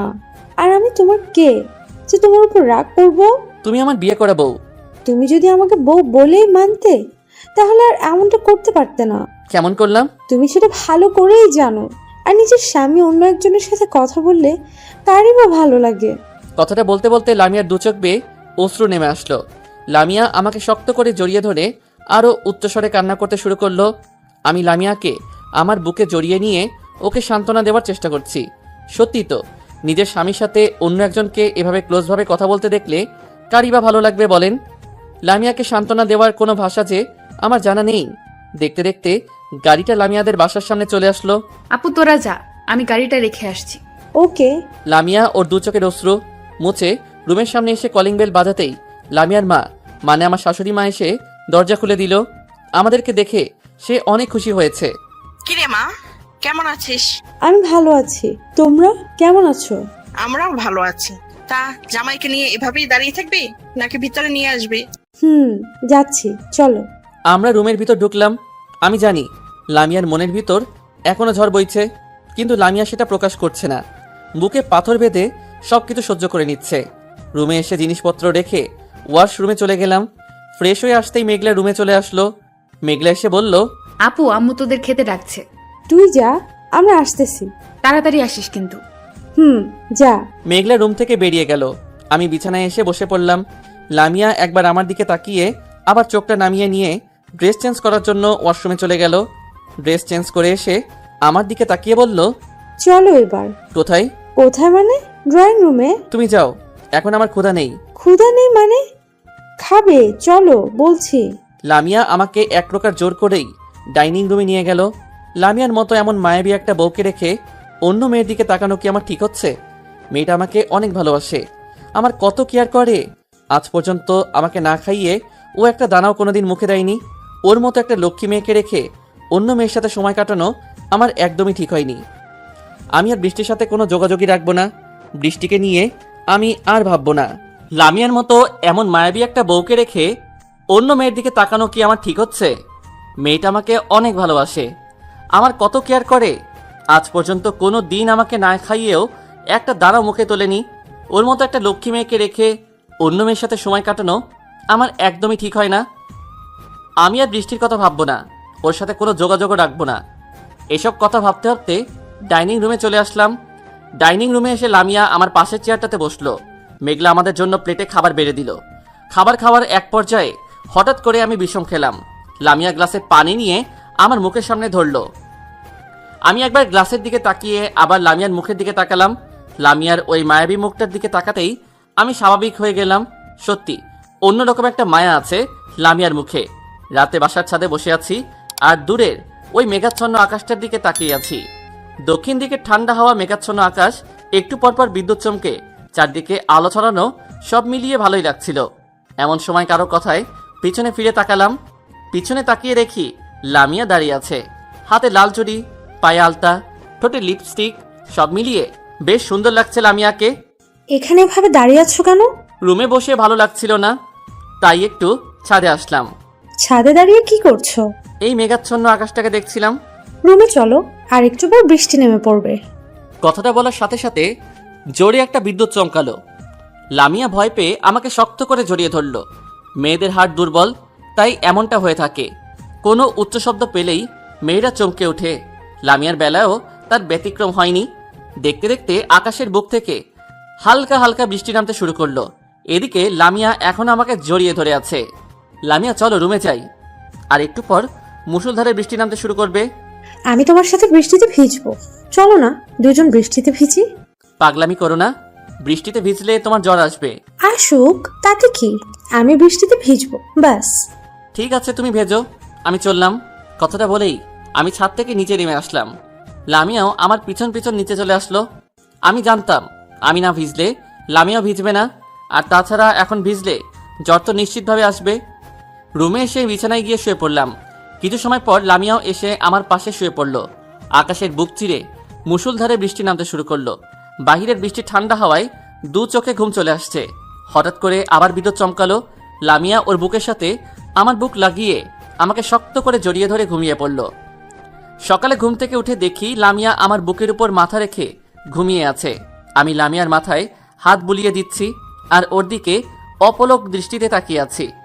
লামিয়াকে যতই দেখছি ততই ওর মায়ায় জড়িয়ে যাচ্ছি। কেন জানি না, লামিয়ার প্রতি আমার ভালো লাগা কাজ করতে শুরু করেছে। ওর মতো একটা নিষ্পাপ মেয়েকে আমি নরপশুর মতো একসময় ধর্ষণ করেছিলাম। এইটা ভাবতেই নিজের উপর নিজেরই রাগ হচ্ছে। এমন সময় কারো কথায় ঘোর কাটলো আমার। এদিকে লামিয়া ঘুম থেকে উঠে পড়ল। দুলাভাই আসতে পারি? আরে মেঘলা, আসো। আপনার জন্য চা নিয়ে এসেছি। টেবিলে রেখে যাও। আচ্ছা দুলাভাই, একটা কথা বলি। বলো। আপনাদের রোম্যান্সটা দরজা আটকে করলে ভালো হয় না? তুই গেলি এখান থেকে? কথাটা বলতেই মেঘলা চায়ের কাপ টেবিলে রেখে মিষ্টি মিষ্টি হাসতে হাসতে দৌড়ে চলে গেল। এদিকে লামিয়া লজ্জায় বিছানার পাশ থেকে ওড়নাটা নিয়ে শরীরের উপর দিয়ে ওয়াশরুমে চলে গেল। সেই কখন থেকে ডাইনিং রুমে সকলে বসে আছি। লামিয়ার বাবা, মানে আমার শ্বশুর মশাইয়ের জন্য। এদিকে আমার ক্ষুধায় পেট জ্বলে যাচ্ছে। এখন পর্যন্ত তার আসার কোনো নাম গন্ধই নেই। ওই তো উনি চলে এসেছেন। লামিয়ার বাবা এসে আমার সামনের চেয়ারটাতে বসলো। কিরে, জামাইকে এখনো পর্যন্ত খাবার দিসনি কেন? আব্বু দুলাভাই বলছিল আপনার সাথে খাবে। তাই বলে এত সময় বসিয়ে রাখবি? না বাবা, ঠিক আছে। জামাইকে খেতে দে। দিচ্ছি আব্বু। মেঘলা সকলের জন্য খাবার বেড়ে দিল। যে যার মতো করে খাবার খেতে শুরু করলো। খাওয়া দাওয়ার এক পর্যায়ে আমার শ্বশুর বাবা বলল, মেঘলা শোন, জি আব্বু বলো। বিকালে লামিয়া এবং জামাইকে নিয়ে আমাদের গ্রামের বাড়িতে বেড়াতে যাবি? কেন আব্বু? এই সময় সেখানে বসন্তের মেলা বসে। লামিয়া এবং জামাইকে বসন্তের মেলাটা ঘুরিয়ে দেখাবি। ওয়াও আব্বু, তাহলে তো ভালোই হয়। এই সুযোগে দাদি, ফুপি এবং চাচা চাচির সাথে কয়েকটা দিন কাটানোও যাবে। কিন্তু আব্বু, সে তো অনেক দূর। তাতে কি হয়েছে, গাড়ি আছে, গাড়ি নিয়ে যাবি। জামাই, এই নাও গাড়ির চাবি। এইটা আমাকে দিচ্ছেন কেন বাবা? গাড়িটা তুমি ড্রাইভ করে নিয়ে যাবে। বসন্ত মেলা, বসন্তের শুরুতেই এই মেলাটা হয়ে থাকে। এখানে নানা রঙের নানা পেশার মানুষ বেড়াতে আসে। বসন্ত মেলায় বিভিন্ন রকমের ফুল, শীতের পিঠা সহ আরো অনেক কিছু পাওয়া যায়। সাধারণত বসন্তের সৌন্দর্যকে সবার মাঝে ছড়িয়ে দিতে এই মেলা উদযাপিত হয়। সেই কখন থেকে গাড়ির ভিতরে বসে আছি, এখন পর্যন্ত ওদের আসার কোনো চিহ্ন মাত্র দেখছি না। মেয়ে মানুষ এইরকমই, একবার সাজতে বসলে আর উঠতেই চায় না। জানি না আর কত সময় এভাবে বসে থাকতে হবে। বেশ কিছু সময় অপেক্ষা করার পর লামিয়া এবং মেঘলা চলে আসলো। দুজনকে দেখতে যা লাগছে না, দেখে মনে হচ্ছে যেন দুটো ডানাকাটা পরি আকাশ থেকে মাটিতে নেমে এসেছে। ওদেরকে দেখে প্রশংসা না করে পারলাম না। গাড়ির কাছে এসে মেঘলা বলল, এই যে দুলাভাই, এমন করে কি দেখছেন? তোমাকে। আমাকে আবার দেখার কি হলো? শাড়িতে তোমাকে বেশ লাগছে কিন্তু। তাই নাকি দুলাভাই? তাই তো দেখছি। আমার দিকে চোখটা না দিয়ে আপনার বউয়ের দিকে দেন। তুমি তো আমার সেকেন্ড বউ। কি বলছেন? তাই তো। বউয়ের ছোট বোন মানে শালিকা, তো বউয়ের মতোই তো, তাই না? হয়েছে, আর মজা করতে হবে না, এবার চলো। চলো। তারপর গাড়িটা স্টার্ট করলাম। গাড়িটা নিজ গতিতে চলছে। নানা রঙের মানুষের নানা জায়গায় ছুটে চলার পথ একটাই। এখানে বিভিন্ন গাড়ি বিভিন্ন গতিতে ছুটে চলেছে। প্রায় 3 ঘন্টা অপেক্ষার পর হাইওয়ে পেরিয়ে গ্রামের লোকাল রাস্তায় ঢুকলাম। গ্রামের রাস্তায় পথ চলার মজাটাই অন্যরকম। চারিদিকে মনোমুগ্ধকর প্রাকৃতিক সৌন্দর্য। কৃষক ফসলি জমিতে ফসল ফলাচ্ছে। গাছে গাছে বসন্তের ফুল ফুটে রয়েছে। পাখিরা কিচির মিচির করে ডাকছে। সব মিলিয়ে ভালোই লাগছিল। হঠাৎ করে একটা পিচ্চি মেয়ে হাতে ফুলের ঝুড়ি নিয়ে রাস্তার একপাশে দাঁড়িয়ে গাড়িটা থামানোর জন্য হাত দিয়ে ইশারা দিল। মেয়েটার পরনে একটা লাল জামা। জামাটার বিভিন্ন জায়গায় সেলাই করা এবং অনেক ময়লা জমানো। আমি গাড়িটা দাঁড় করালাম। গাড়িটা দাঁড় করিয়ে গ্লাসটা খুলে দিতেই মেয়েটা বলল, ভাইয়া, আপুদের জন্য 2টা ফুল নেন না। আমাদের তো এখন ফুল লাগবে না। নেন না ভাইয়া, আজ একটা ফুলও বিক্রি হয়নি। ঘরে আমার অসুস্থ মা রয়েছে। ফুলগুলো বিক্রি করে মার জন্য কিছু খাবার নিয়ে যেতে হবে। তুমি খেয়েছো? না ভাইয়া, আমি খেলে মার জন্য ওষুধ নিয়ে যেতে পারবো না। বাড়িতে তোমার কে কে আছে? একমাত্র মা ছাড়া আমার আর কেউ নেই। তোমার বাবা নেই? না, আমার জন্মের 2 বছর পরই বাবা মারা গেছে। মেয়েটার কথাগুলো শুনে অজান্তেই চোখের কোণা দিয়ে অশ্রু চলে আসলো। আমি মানিব্যাগ থেকে 1000 টাকার 2টা নোট বের করে মেয়েটার হাতে দিলাম। ভাইয়া, এত টাকা দিচ্ছেন কেন? আমার ফুলের দাম তো মাত্র 50 টাকা। এই টাকাগুলো দিয়ে তুমি রেস্টুরেন্টে গিয়ে কিছু খেয়ে তোমার মায়ের জন্য খাবার এবং ওষুধ নিয়ে যাবে। না ভাইয়া, এই টাকাগুলো আমি নিতে পারবো না। কেন? আমার মা বলেছে কারো কাছ থেকে যেন বিনা কাজে কোনো টাকা না নেই। বড় ভাইয়ের থেকে টাকা নিতে কোনো কাজ করার প্রয়োজন হয় না বলেই পিচিটার হাতে টাকাগুলো দিয়ে চলে আসলাম। আমাদের গাড়িটা যতদূর পর্যন্ত দেখে যাচ্ছিল পিচ্চিটা তত দূর পর্যন্ত আমার দিকে অবাক দৃষ্টিতে তাকিয়েছিল। আজকালকার দিনে কয়জনই বা ওদের মতো অসহায় মানুষদের কথা ভাবে? সবাই শুধু তাদের তুচ্ছ তাচ্ছিল্য করে, কেউ তাদের দিকে করুণার দৃষ্টিতে তাকায় না। সবাই তাদেরকে ঘৃণার দৃষ্টিতে দেখে। আরও কিছু পথ চলার পর গাড়িটা লামিয়াদের গ্রামের বাড়িতে ঢুকালাম। বাহ, গাড়িটা বেশ সুন্দর দেখতে তো। বাড়ির চারদিকটা ঘিরে নারিকেল এবং সুপারি গাছ, গেটের সামনে বিভিন্ন রকমের ফুলের গাছ, বাড়ির পাশে বিশাল বড় একটা পুকুর। বাড়িটাকে দেখে মনে হচ্ছে প্রকৃতি যেন তার সব সৌন্দর্য এখানে উজাড় করে দিয়েছে। আরে লামিয়া, তোরা কখন আসলি? এই তো মাত্র আসলাম। আসতে কোনো অসুবিধা হয়নি তো? না চাচি আম্মা। মা দেখেন কারা এসেছে। কি হয়েছে বৌমা, এত ডাকাডাকি করতেছো কেন? ও মা গো, এ কি দেখছি? এতদিন পর তোদের দাদির কথা মনে পড়লো? না দাদি, তোমার কথা তো আমাদের সব সময় মনে পড়ে। আমি গাড়িটা রেখে এসে লামিয়ার পাশে দাঁড়ালাম। আসসালামু আলাইকুম। ওয়ালাইকুম আসসালাম। আরে নাতনি জামাই যে, কেমন আছো ভাই? আমি ভালো আছি, আপনি ভালো আছেন তো? আমার আর ভালো থাকা, এই অসুস্থ শরীর নিয়ে ভালোভাবে হাঁটামেলাও করতে পারি না। লামিয়া, জামাইকে নিয়ে আসবি, একটাবার ফোন করে বলবি না? তোমাদের জামাইকে গ্রামের বসন্ত মেলা দেখাতে নিয়ে আসলাম। ভালো করছিস, এখন তোরা রুমে যা। তারপর আমরা সকলে রুমে চলে আসলাম। অনেকটা পথ জার্নি করে এসেছি, শরীরটা অনেক খারাপ লাগছে, তাই একটু বিশ্রাম নেওয়ার জন্য বিছানায় শুয়ে পড়লাম। শুয়ে থাকতে থাকতে কখন যে ঘুমিয়ে পড়েছি বুঝতেই পারিনি। রাতে লামিয়া এসে ঘুম থেকে উঠিয়ে খাবার খাওয়ার জন্য ডাইনিং রুমে নিয়ে গেল। খাওয়া দাওয়া করে রুমে চলে আসলাম। রুমে এসে কিছু সময় বসে থাকার পর লামিয়া রুমে চলে আসলো। রুমে এসে দরজাটা লাগিয়ে দিয়ে বিছানার সামনে আসতেই একটা চিৎকার দিয়ে আমাকে জড়িয়ে ধরলো। কি হয়েছে লামিয়া, এমন করছো কেন? লামিয়া কিছু বলছে না, শুধু আমাকে শক্ত করে জড়িয়ে ধরে আছে। কি হলো, বলো কি হয়েছে? ওই দিকে দেখো। কি দেখবো? আরে দেখোই না। আমি রুমের দেওয়ালের দিকে তাকালাম। হাসছো কেন? আরে ওইটা তো একটা আরশোলা। তুমি জানো না আমি আরশোলা দেখে অনেক ভয় পাই? আচ্ছা দাঁড়াও, আমি আরশোলাটাকে তাড়িয়ে দিচ্ছি। আমি লামিয়াকে আমার বুকে জড়িয়ে নিয়ে ঘুমিয়ে পড়লাম। আমাদেরকে দেখে মনে হচ্ছে যেন দুটি মনের একটি দেহ। সকালে ঘুম থেকে উঠে ফ্রেশ হয়ে হালকা কিছু নাস্তা করে নিলাম। নাস্তা করার পর বাড়ির পাশের পুকুরটাতে বসে আছি আর বিভিন্ন প্রজাতির মাছের দল বেঁধে চলা দেখছি। বেশ কিছু সময় পর মেঘলা সেখানে আসলো। মেঘলা এসে বলল, দুলা ভাই চলেন। কোথায়? আর একটু পর আমরা মেলাতে ঘুরতে যাব, আপনি রেডি হয়ে নিন। আচ্ছা চলো। আমরা রুমে চলে আসলাম। রুমে আসতেই আমি টাসকি খেয়ে গেলাম। দেখি লামিয়া একটা হলুদ রঙের শাড়ি পরে মাত্র ওয়াশরুম থেকে বের হলো। লামিয়াকে দেখে মনে হচ্ছে যেন বসন্ত তার সব সৌন্দর্য ওর মাঝে উজাড় করে দিয়েছে। লামিয়ার পরনে হলুদ রঙের শাড়ি, হাতে লাল রঙের চুড়ি, পায়ে আলতা, ঠোঁটে লিপস্টিক, সব মিলিয়ে বেশ সুন্দর লাগছে। আমিও আর দেরি না করে তাড়াতাড়ি রেডি হয়ে নিলাম। মেলায় যাওয়ার সময় লামিয়ার ওর চাচাতো বোন নীলাকে সাথে করে নিয়ে গেল, কারণ এই গ্রামের সবকিছু নীলার চেনা। ওকে সাথে করে নিয়ে গেলে উপকার ছাড়া অপকার হবে না। লামিয়া, মেঘলা, নীলা গাড়িতে বসে আছে আর আমি গাড়িটা ড্রাইভ করে নিয়ে যাচ্ছি। কিছু পথ চলার পর আমরা মেলায় চলে আসলাম। গাড়িটা একটু সাইডে রেখে এসে সবাইকে নিয়ে মেলার ভিতর ঢুকলাম। মেলায় ঢুকে ওরা নিজেদের মতো করে কেনাকাটা করছে আর আমি মেলার একপাশে এসে ঘোরাঘুরি করছি। হঠাৎ করে আমার চোখে পড়ল একটা সাদা রঙের ঝিনুকে নূপুরের উপর। নূপুরটাকে দেখতে বেশ সুন্দর লাগছে। এই নূপুর দুটি লামিয়ার পায়ে অনেক সুন্দর মানাবে। আমি দোকানদারকে নূপুরটা দেখিয়ে বললাম, ভাইয়া ওই নূপুরটা দেখি তো। কোনটা এটা? হ্যাঁ ওটাই। এই নিন। এটার দাম কত ভাইয়া? জি, এটার দাম 500 টাকা। ওকে, এটা প্যাক করে দিন। দোকানদার নূপুরটা প্যাক করে দিল। আমি সেখান থেকে লামিয়াদের কাছে চলে আসলাম। সেখানে এসে দেখি ওরা এখনো জিনিসপত্র কেনাকাটা করতেই ব্যস্ত হয়ে আছে। মেয়ে মানুষ কেন যে এমন হয় বুঝি না। পুরো দোকান ধরে নিলে ওদের ইচ্ছা শেষ হবে না। আমি গিয়ে লামিয়ার পিছনে দাঁড়ালাম। লামিয়ার পিছনে দাঁড়িয়ে বললাম, তোমাদের হলো? আর একটু দুলা ভাই। আচ্ছা দেখো তো এই শোপিসটা কেমন? বাহ, শোপিসটা বেশ সুন্দর দেখতে তো। এটা নেই। আচ্ছা নাও। তারপর আরও কিছু কেনাকাটা করে মেলা থেকে একটু বাহিরে চলে আসলাম। বাহিরে বেরিয়ে এসে রাস্তার এক পাশ দিয়ে হাঁটছি আর চারিদিকের মনোমুগ্ধকর সৌন্দর্য উপভোগ করছি। একটু সামনে এসে দেখলাম রাস্তার পাশে একজন শীতের পিঠা বিক্রি করছে।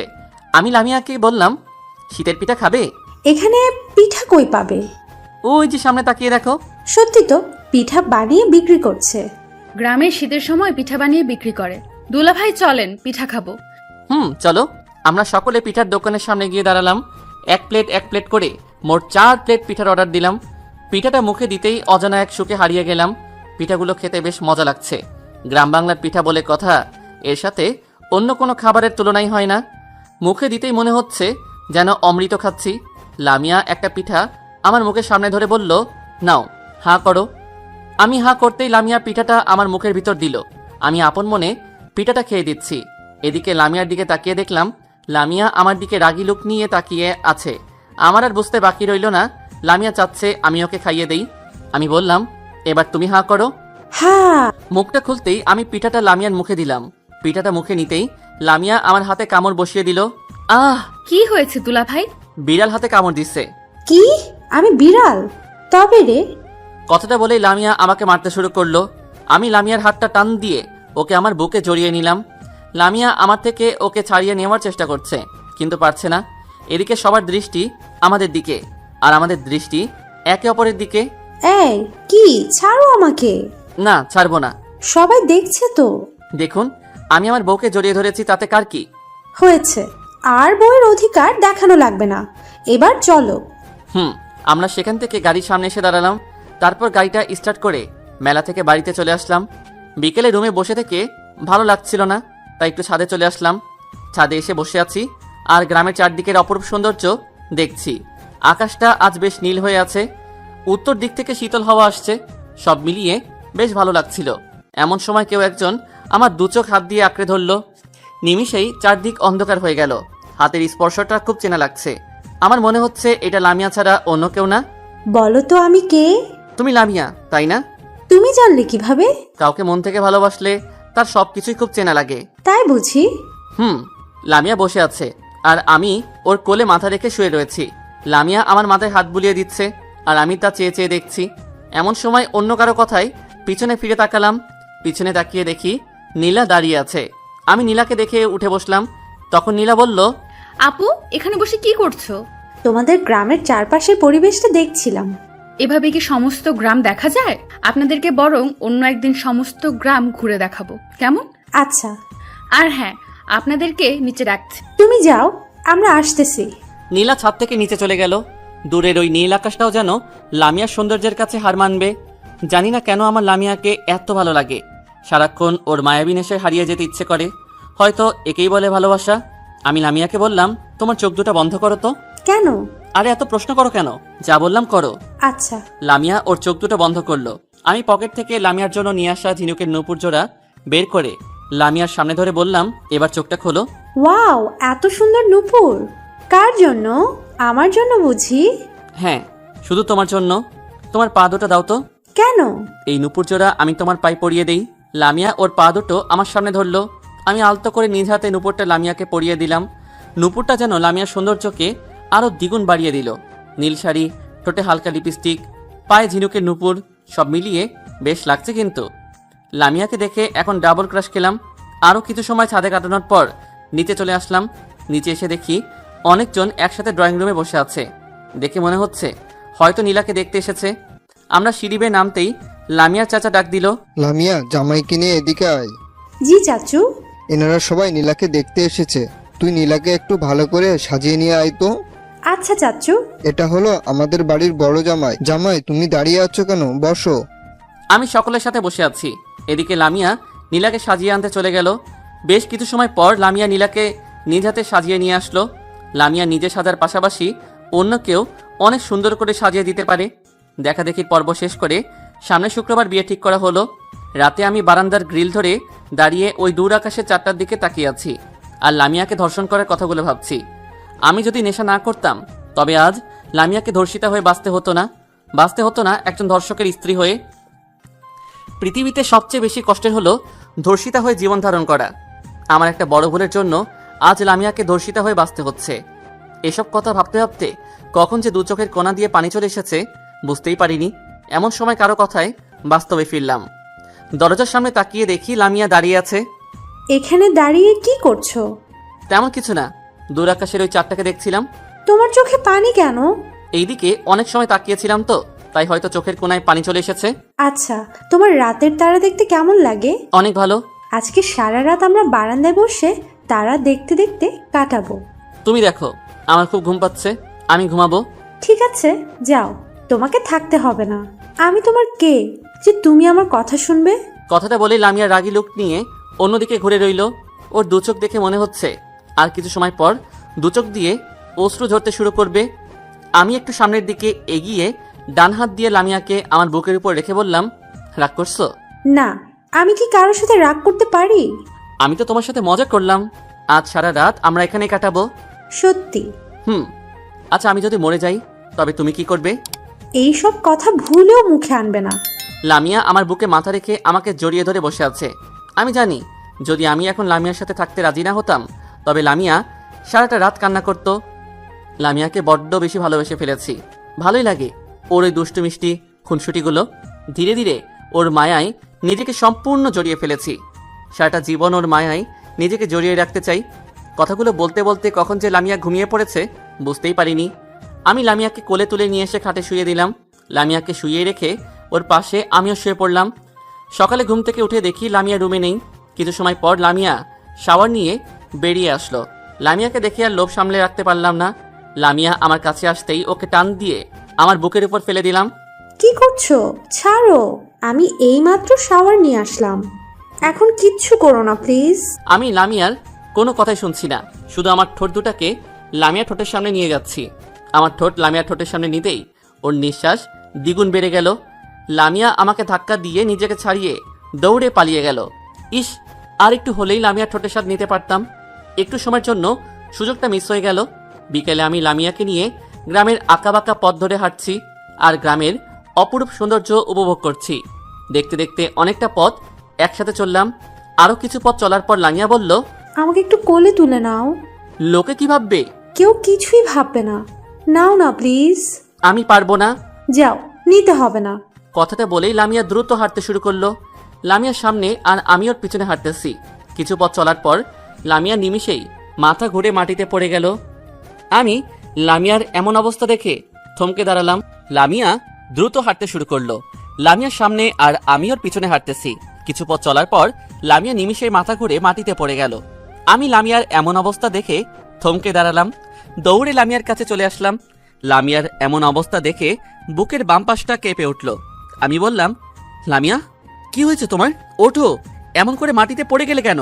তোমার কিছু হলে আমি বাঁচবো কি নিয়ে? লামিয়া, ওঠো। আমি লামিয়াকে কোলে তুলে নিয়ে দ্রুত বাড়িতে আসছি। এমন সময় লামিয়া আমাকে চোখ টিপ মারল। লামিয়া না অজ্ঞান হয়ে গিয়েছে, তবে আমাকে চোখ টিপ মারল কিভাবে? তার মানে ও আমার সাথে এত সময় মজা করছিল। একটা মুচকি হাসি দিয়ে লামিয়া বলল, কেমন দিলাম? ভয় পেয়েছো?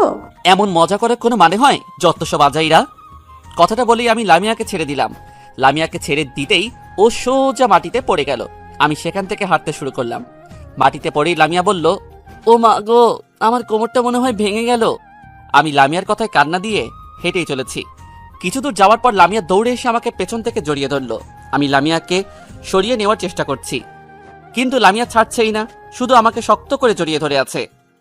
লামিয়া, কি করছো? ছাড়ো, সবাই দেখছে তো। না, ছাড়বো না। আগে বলো, তুমি আমাকে ভালোবাসো? ভালোবাসি। কাকে? আমাকে যে পেটনিটা এখন জড়িয়ে ধরে আছে তাকে। কি? আমি পেতনি? তবে রে। আমাকে আর পাইকে। কথাটা বলেই দিছি একটা দৌড়। এক দৌড়ে বাড়িতে চলে এসেছি। লামিয়াও আমার পেছন পেছন দিছে দৌড়। আস্তে আস্তে সোজা রুমে চলে আসলাম। লামিয়া ওর নিজের উপর ব্যালেন্স রাখতে না পেরে সোজা আমার উপর এসে পড়লো, আর আমি পড়লাম খাটের উপর। আমি নিচে আর লামিয়া উপরে। আমি পাশে শুয়ে লামিয়াকে নিচে ফেললাম। এবার কই যাবা চান্দু? এই, ছাড়ো। ছাড়বো বলে তো ধরিনি। ছাড়ো বলছি। এখন সব সুদে আসলে পুষিয়ে নেব। না, ছাড়ো তো। আমি আমার ঠোঁট দুটা লামিয়ার ঠোঁটের সাথে লাগিয়ে দিলাম। ঠোঁট লাগিয়ে আলতো করে লামিয়ার কোমরে হাত রাখলাম। কোমরে হাত রাখতেই লামিয়া আমাকে আরো শক্ত করে জড়িয়ে ধরলো। বাকিটুকু ইতিহাস। পরের দিন নীলাকে সাথে নিয়ে আমি, লামিয়া আর মেঘলা গ্রামটা ঘুরে দেখতে বের হয়েছি। গ্রামের মেঠো পথ ধরে হেঁটে চলেছি চারজন। রাস্তার এক পাশ ধরে নীলা আর মেঘলা হাঁটছে, অন্য পাশ ধরে হাঁটছি আমি আর লামিয়া। গ্রামের অপরূপ সৌন্দর্য দেখতে দেখতে আমরা যমুনা নদীর তীরে এসে পৌঁছালাম। এখানে দিনে বিভিন্ন জায়গা থেকে বিভিন্ন মানুষ বেড়াতে আসে, যার ফলে এই এলাকাকে ঘিরে বিভিন্ন রকমের খাবারের দোকান বসেছে। আমি বললাম, ঝালমুড়ি খাবে? কই ঝালমুড়ি? ওই যে দূরে। চলো। আমরা সকলে ঝালমুড়ির দোকানের সামনে গিয়ে দাঁড়ালাম। 20 টাকার 20 টাকার করে মোট 4 জায়গায় অর্ডার দিলাম। সেখান থেকে একটু দূরে এসে বাদাম কিনে নদীর তীরে এসে বসলাম। ওদেরকে নিয়ে নদীর তীরে বসে আছি আর নদীর বয়ে চলা দেখছি। নদী কত নিষ্ঠুর, এর মাঝে হাজারো মানুষের চাওয়া পাওয়া ভেঙে নিঃশেষ হয়ে যায়। সেখানে বসে বেশ কিছু সময় কাটানোর পর আমরা বাসায় চলে আসলাম। আজ শুক্রবার নীলার বিয়ে।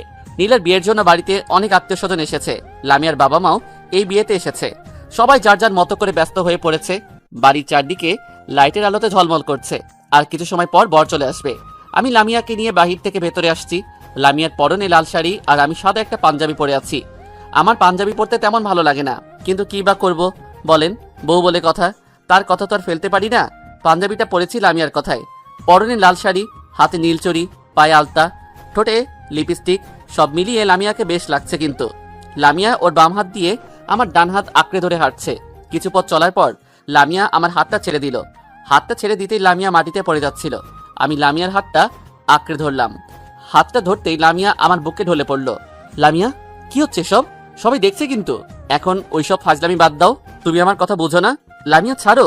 কথাটা বলেই আমি লামিয়াকে আমার বুক থেকে ছাড়িয়ে নেওয়ার চেষ্টা করলাম। লামিয়াকে ছাড়িয়ে আমার পাঞ্জাবির দিকে তাকাতেই মাথা ঘুরে গেল। পাঞ্জাবিতে দেখলাম রক্ত লেগে আছে। রক্তের জন্য আমার সাদা পাঞ্জাবি সম্পূর্ণ লাল হয়ে আছে। সামনে তাকিয়ে দেখি লামিয়া মাটিতে পড়ে আছে। আমি লামিয়াকে জড়িয়ে ধরে উচ্চস্বরে লামিয়া বলে একটা চিৎকার দিলাম। আমার চিৎকারে সবকিছু নীরব হয়ে গেল। সবকিছু যেন নিমিষেই থমকে দাঁড়ালো। আমি মেঘলা আর লামিয়ার বাবা মা সহ বাড়ির সকলে হাসপাতালের রুমের সামনে বসে আছি। ভেতরে ডাক্তার লামিয়ার চিকিৎসা করছে।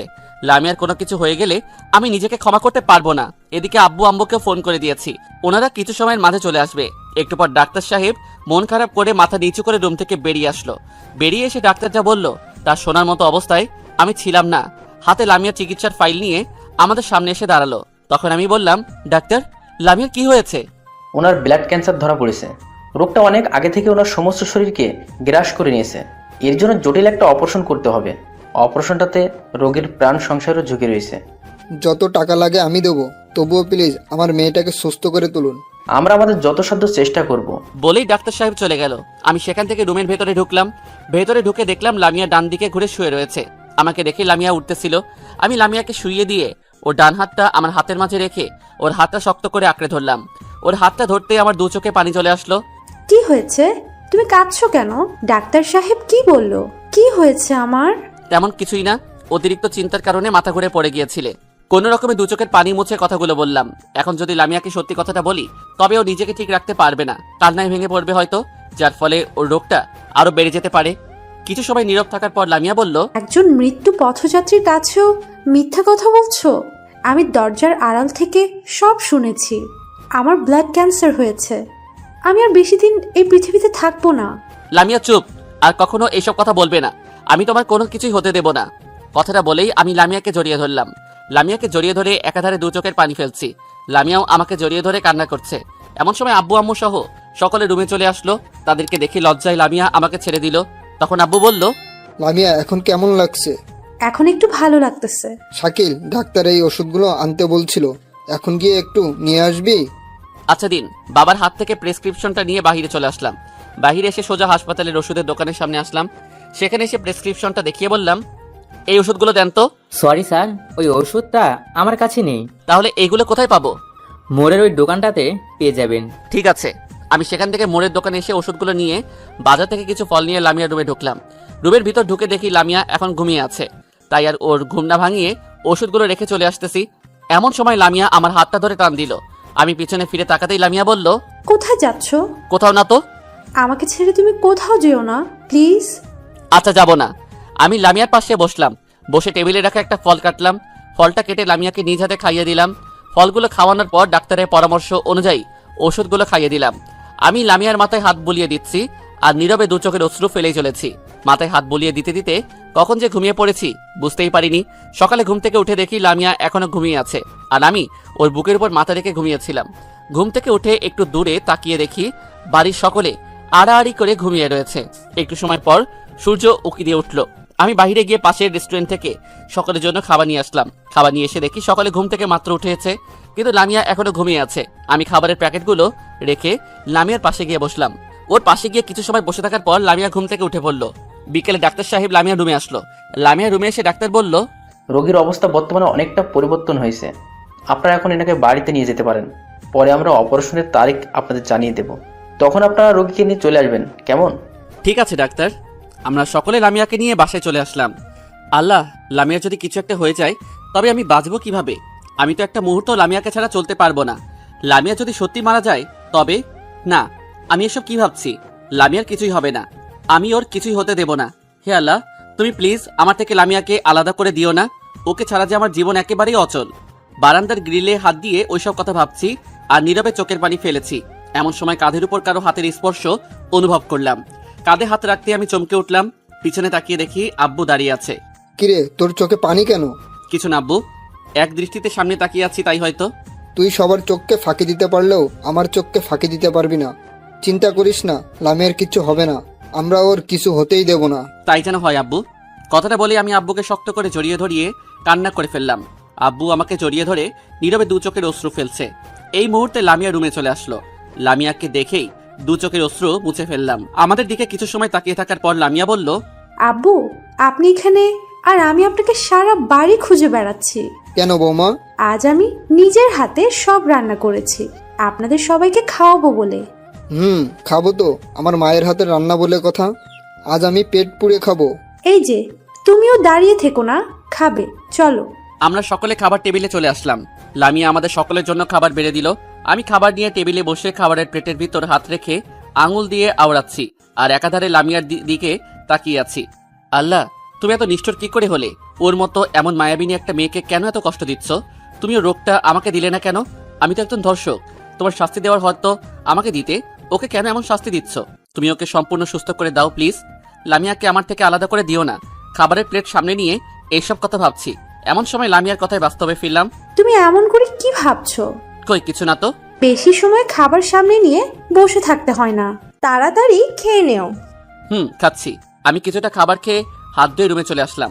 রুমে এসে বারান্দার গ্রিলে হাত দিয়ে ওই দূর আকাশে তারাটার দিকে তাকিয়ে আছি। হয়তো আর কয়েকটা দিন পর তারাগুলোর মাঝে লামিয়াকে খুঁজে বেড়াতে হবে, তারাগুলোর সাথে কথা বলে কাটাতে হবে হয়তো অজস্র রাত। বারান্দায় বসে আরো কিছু সময় কাটানোর পর রুমে এসে শুয়ে পড়লাম। তার কিছু সময় পর লামিয়া এসে আমার পাশে শুয়ে পড়লো। দুজনে নীরব হয়ে শুয়ে রয়েছি। কিছু সময় নীরব থাকার পর লামিয়া বলল, আমাকে একটু শক্ত করে জড়িয়ে ধরবে? আর বেশি দিন তো আমি এই পৃথিবীতে থাকবো না। এই কয়েকটা দিন আমি তোমার ভালোবাসা নিয়ে বাঁচতে চাই। তুমি দিবে না তোমার বুক ভরা ভালোবাসা? দেব। তোমার কিছুই হবে না, আমি তোমার কিছু হতেই দেব না। তুমি সারাটা জীবন এভাবেই আমার বুকের মাঝে থাকবে। আমি লামিয়াকে জড়িয়ে ধরে ঘুমিয়ে পড়লাম। সকালে ফজরের নামাজের আজান শুনে ঘুমটা ভেঙে গেল। ঘুম থেকে উঠে দেখি লামিয়া এখনো ঘুমিয়ে আছে। আমি ঘুম থেকে উঠে ফ্রেশ হয়ে ফজরের নামাজ কায়েম করতে চলে গেলাম। মসজিদে গিয়ে ফজরের নামাজ আদায় করে বাসায় চলে আসলাম। বাসায় এসে দেখি লামিয়া মাত্র গোসল করে এসেছে। আমি ওর হাতে টান দিয়ে ওকে দেওয়ালের সাথে আটকে ধরলাম। ওর দু হাত দেওয়ালের সাথে আটকে ধরতেই লামিয়া ওর দু চোখ বন্ধ করে ফেললো। আমি আলতো করে আমার ঠোঁট লামিয়ার ঠোঁটের সাথে লাগিয়ে দিলাম। তারপর ওর কোমরে হাত রাখলাম। কোমরে হাত রাখলেই লামিয়া কেমন জানি উন্মুক্ত হয়ে গেল। হঠাৎ করেই আমার লামিয়ার অবস্থানের কথা মনে পড়ে গেল। আমি লামিয়াকে ছেড়ে দিয়ে ছাদে চলে গেলাম। লামিয়ার হাসি মুখটা সম্পূর্ণ চুপসে গেল। লামিয়াও আমার পিছু পিছু ছাদে চলে আসলো। আমি ছাদের ভীমের উপর হাত দিয়ে দাঁড়িয়ে আছি। লামিয়া আমার পাশে এসে দাঁড়ালো। মন খারাপ? না। আমি জানি তোমার মন খারাপ, তবে চিন্তা করো না, আমার কিছুই হবে না। তুমি থাকতে তোমার লামিয়ার কিছু হতেই পারে না। হ্যাঁ, তুমি দেখো, আমি তোমার কিছুই হতে দেব না। আমি থাকতে আমার লামিয়ার কিছু হতেই পারে না। কথাগুলো বলেই আমার দুহাত দিয়ে লামিয়ার দু চোখের পানি মুছে দিলাম।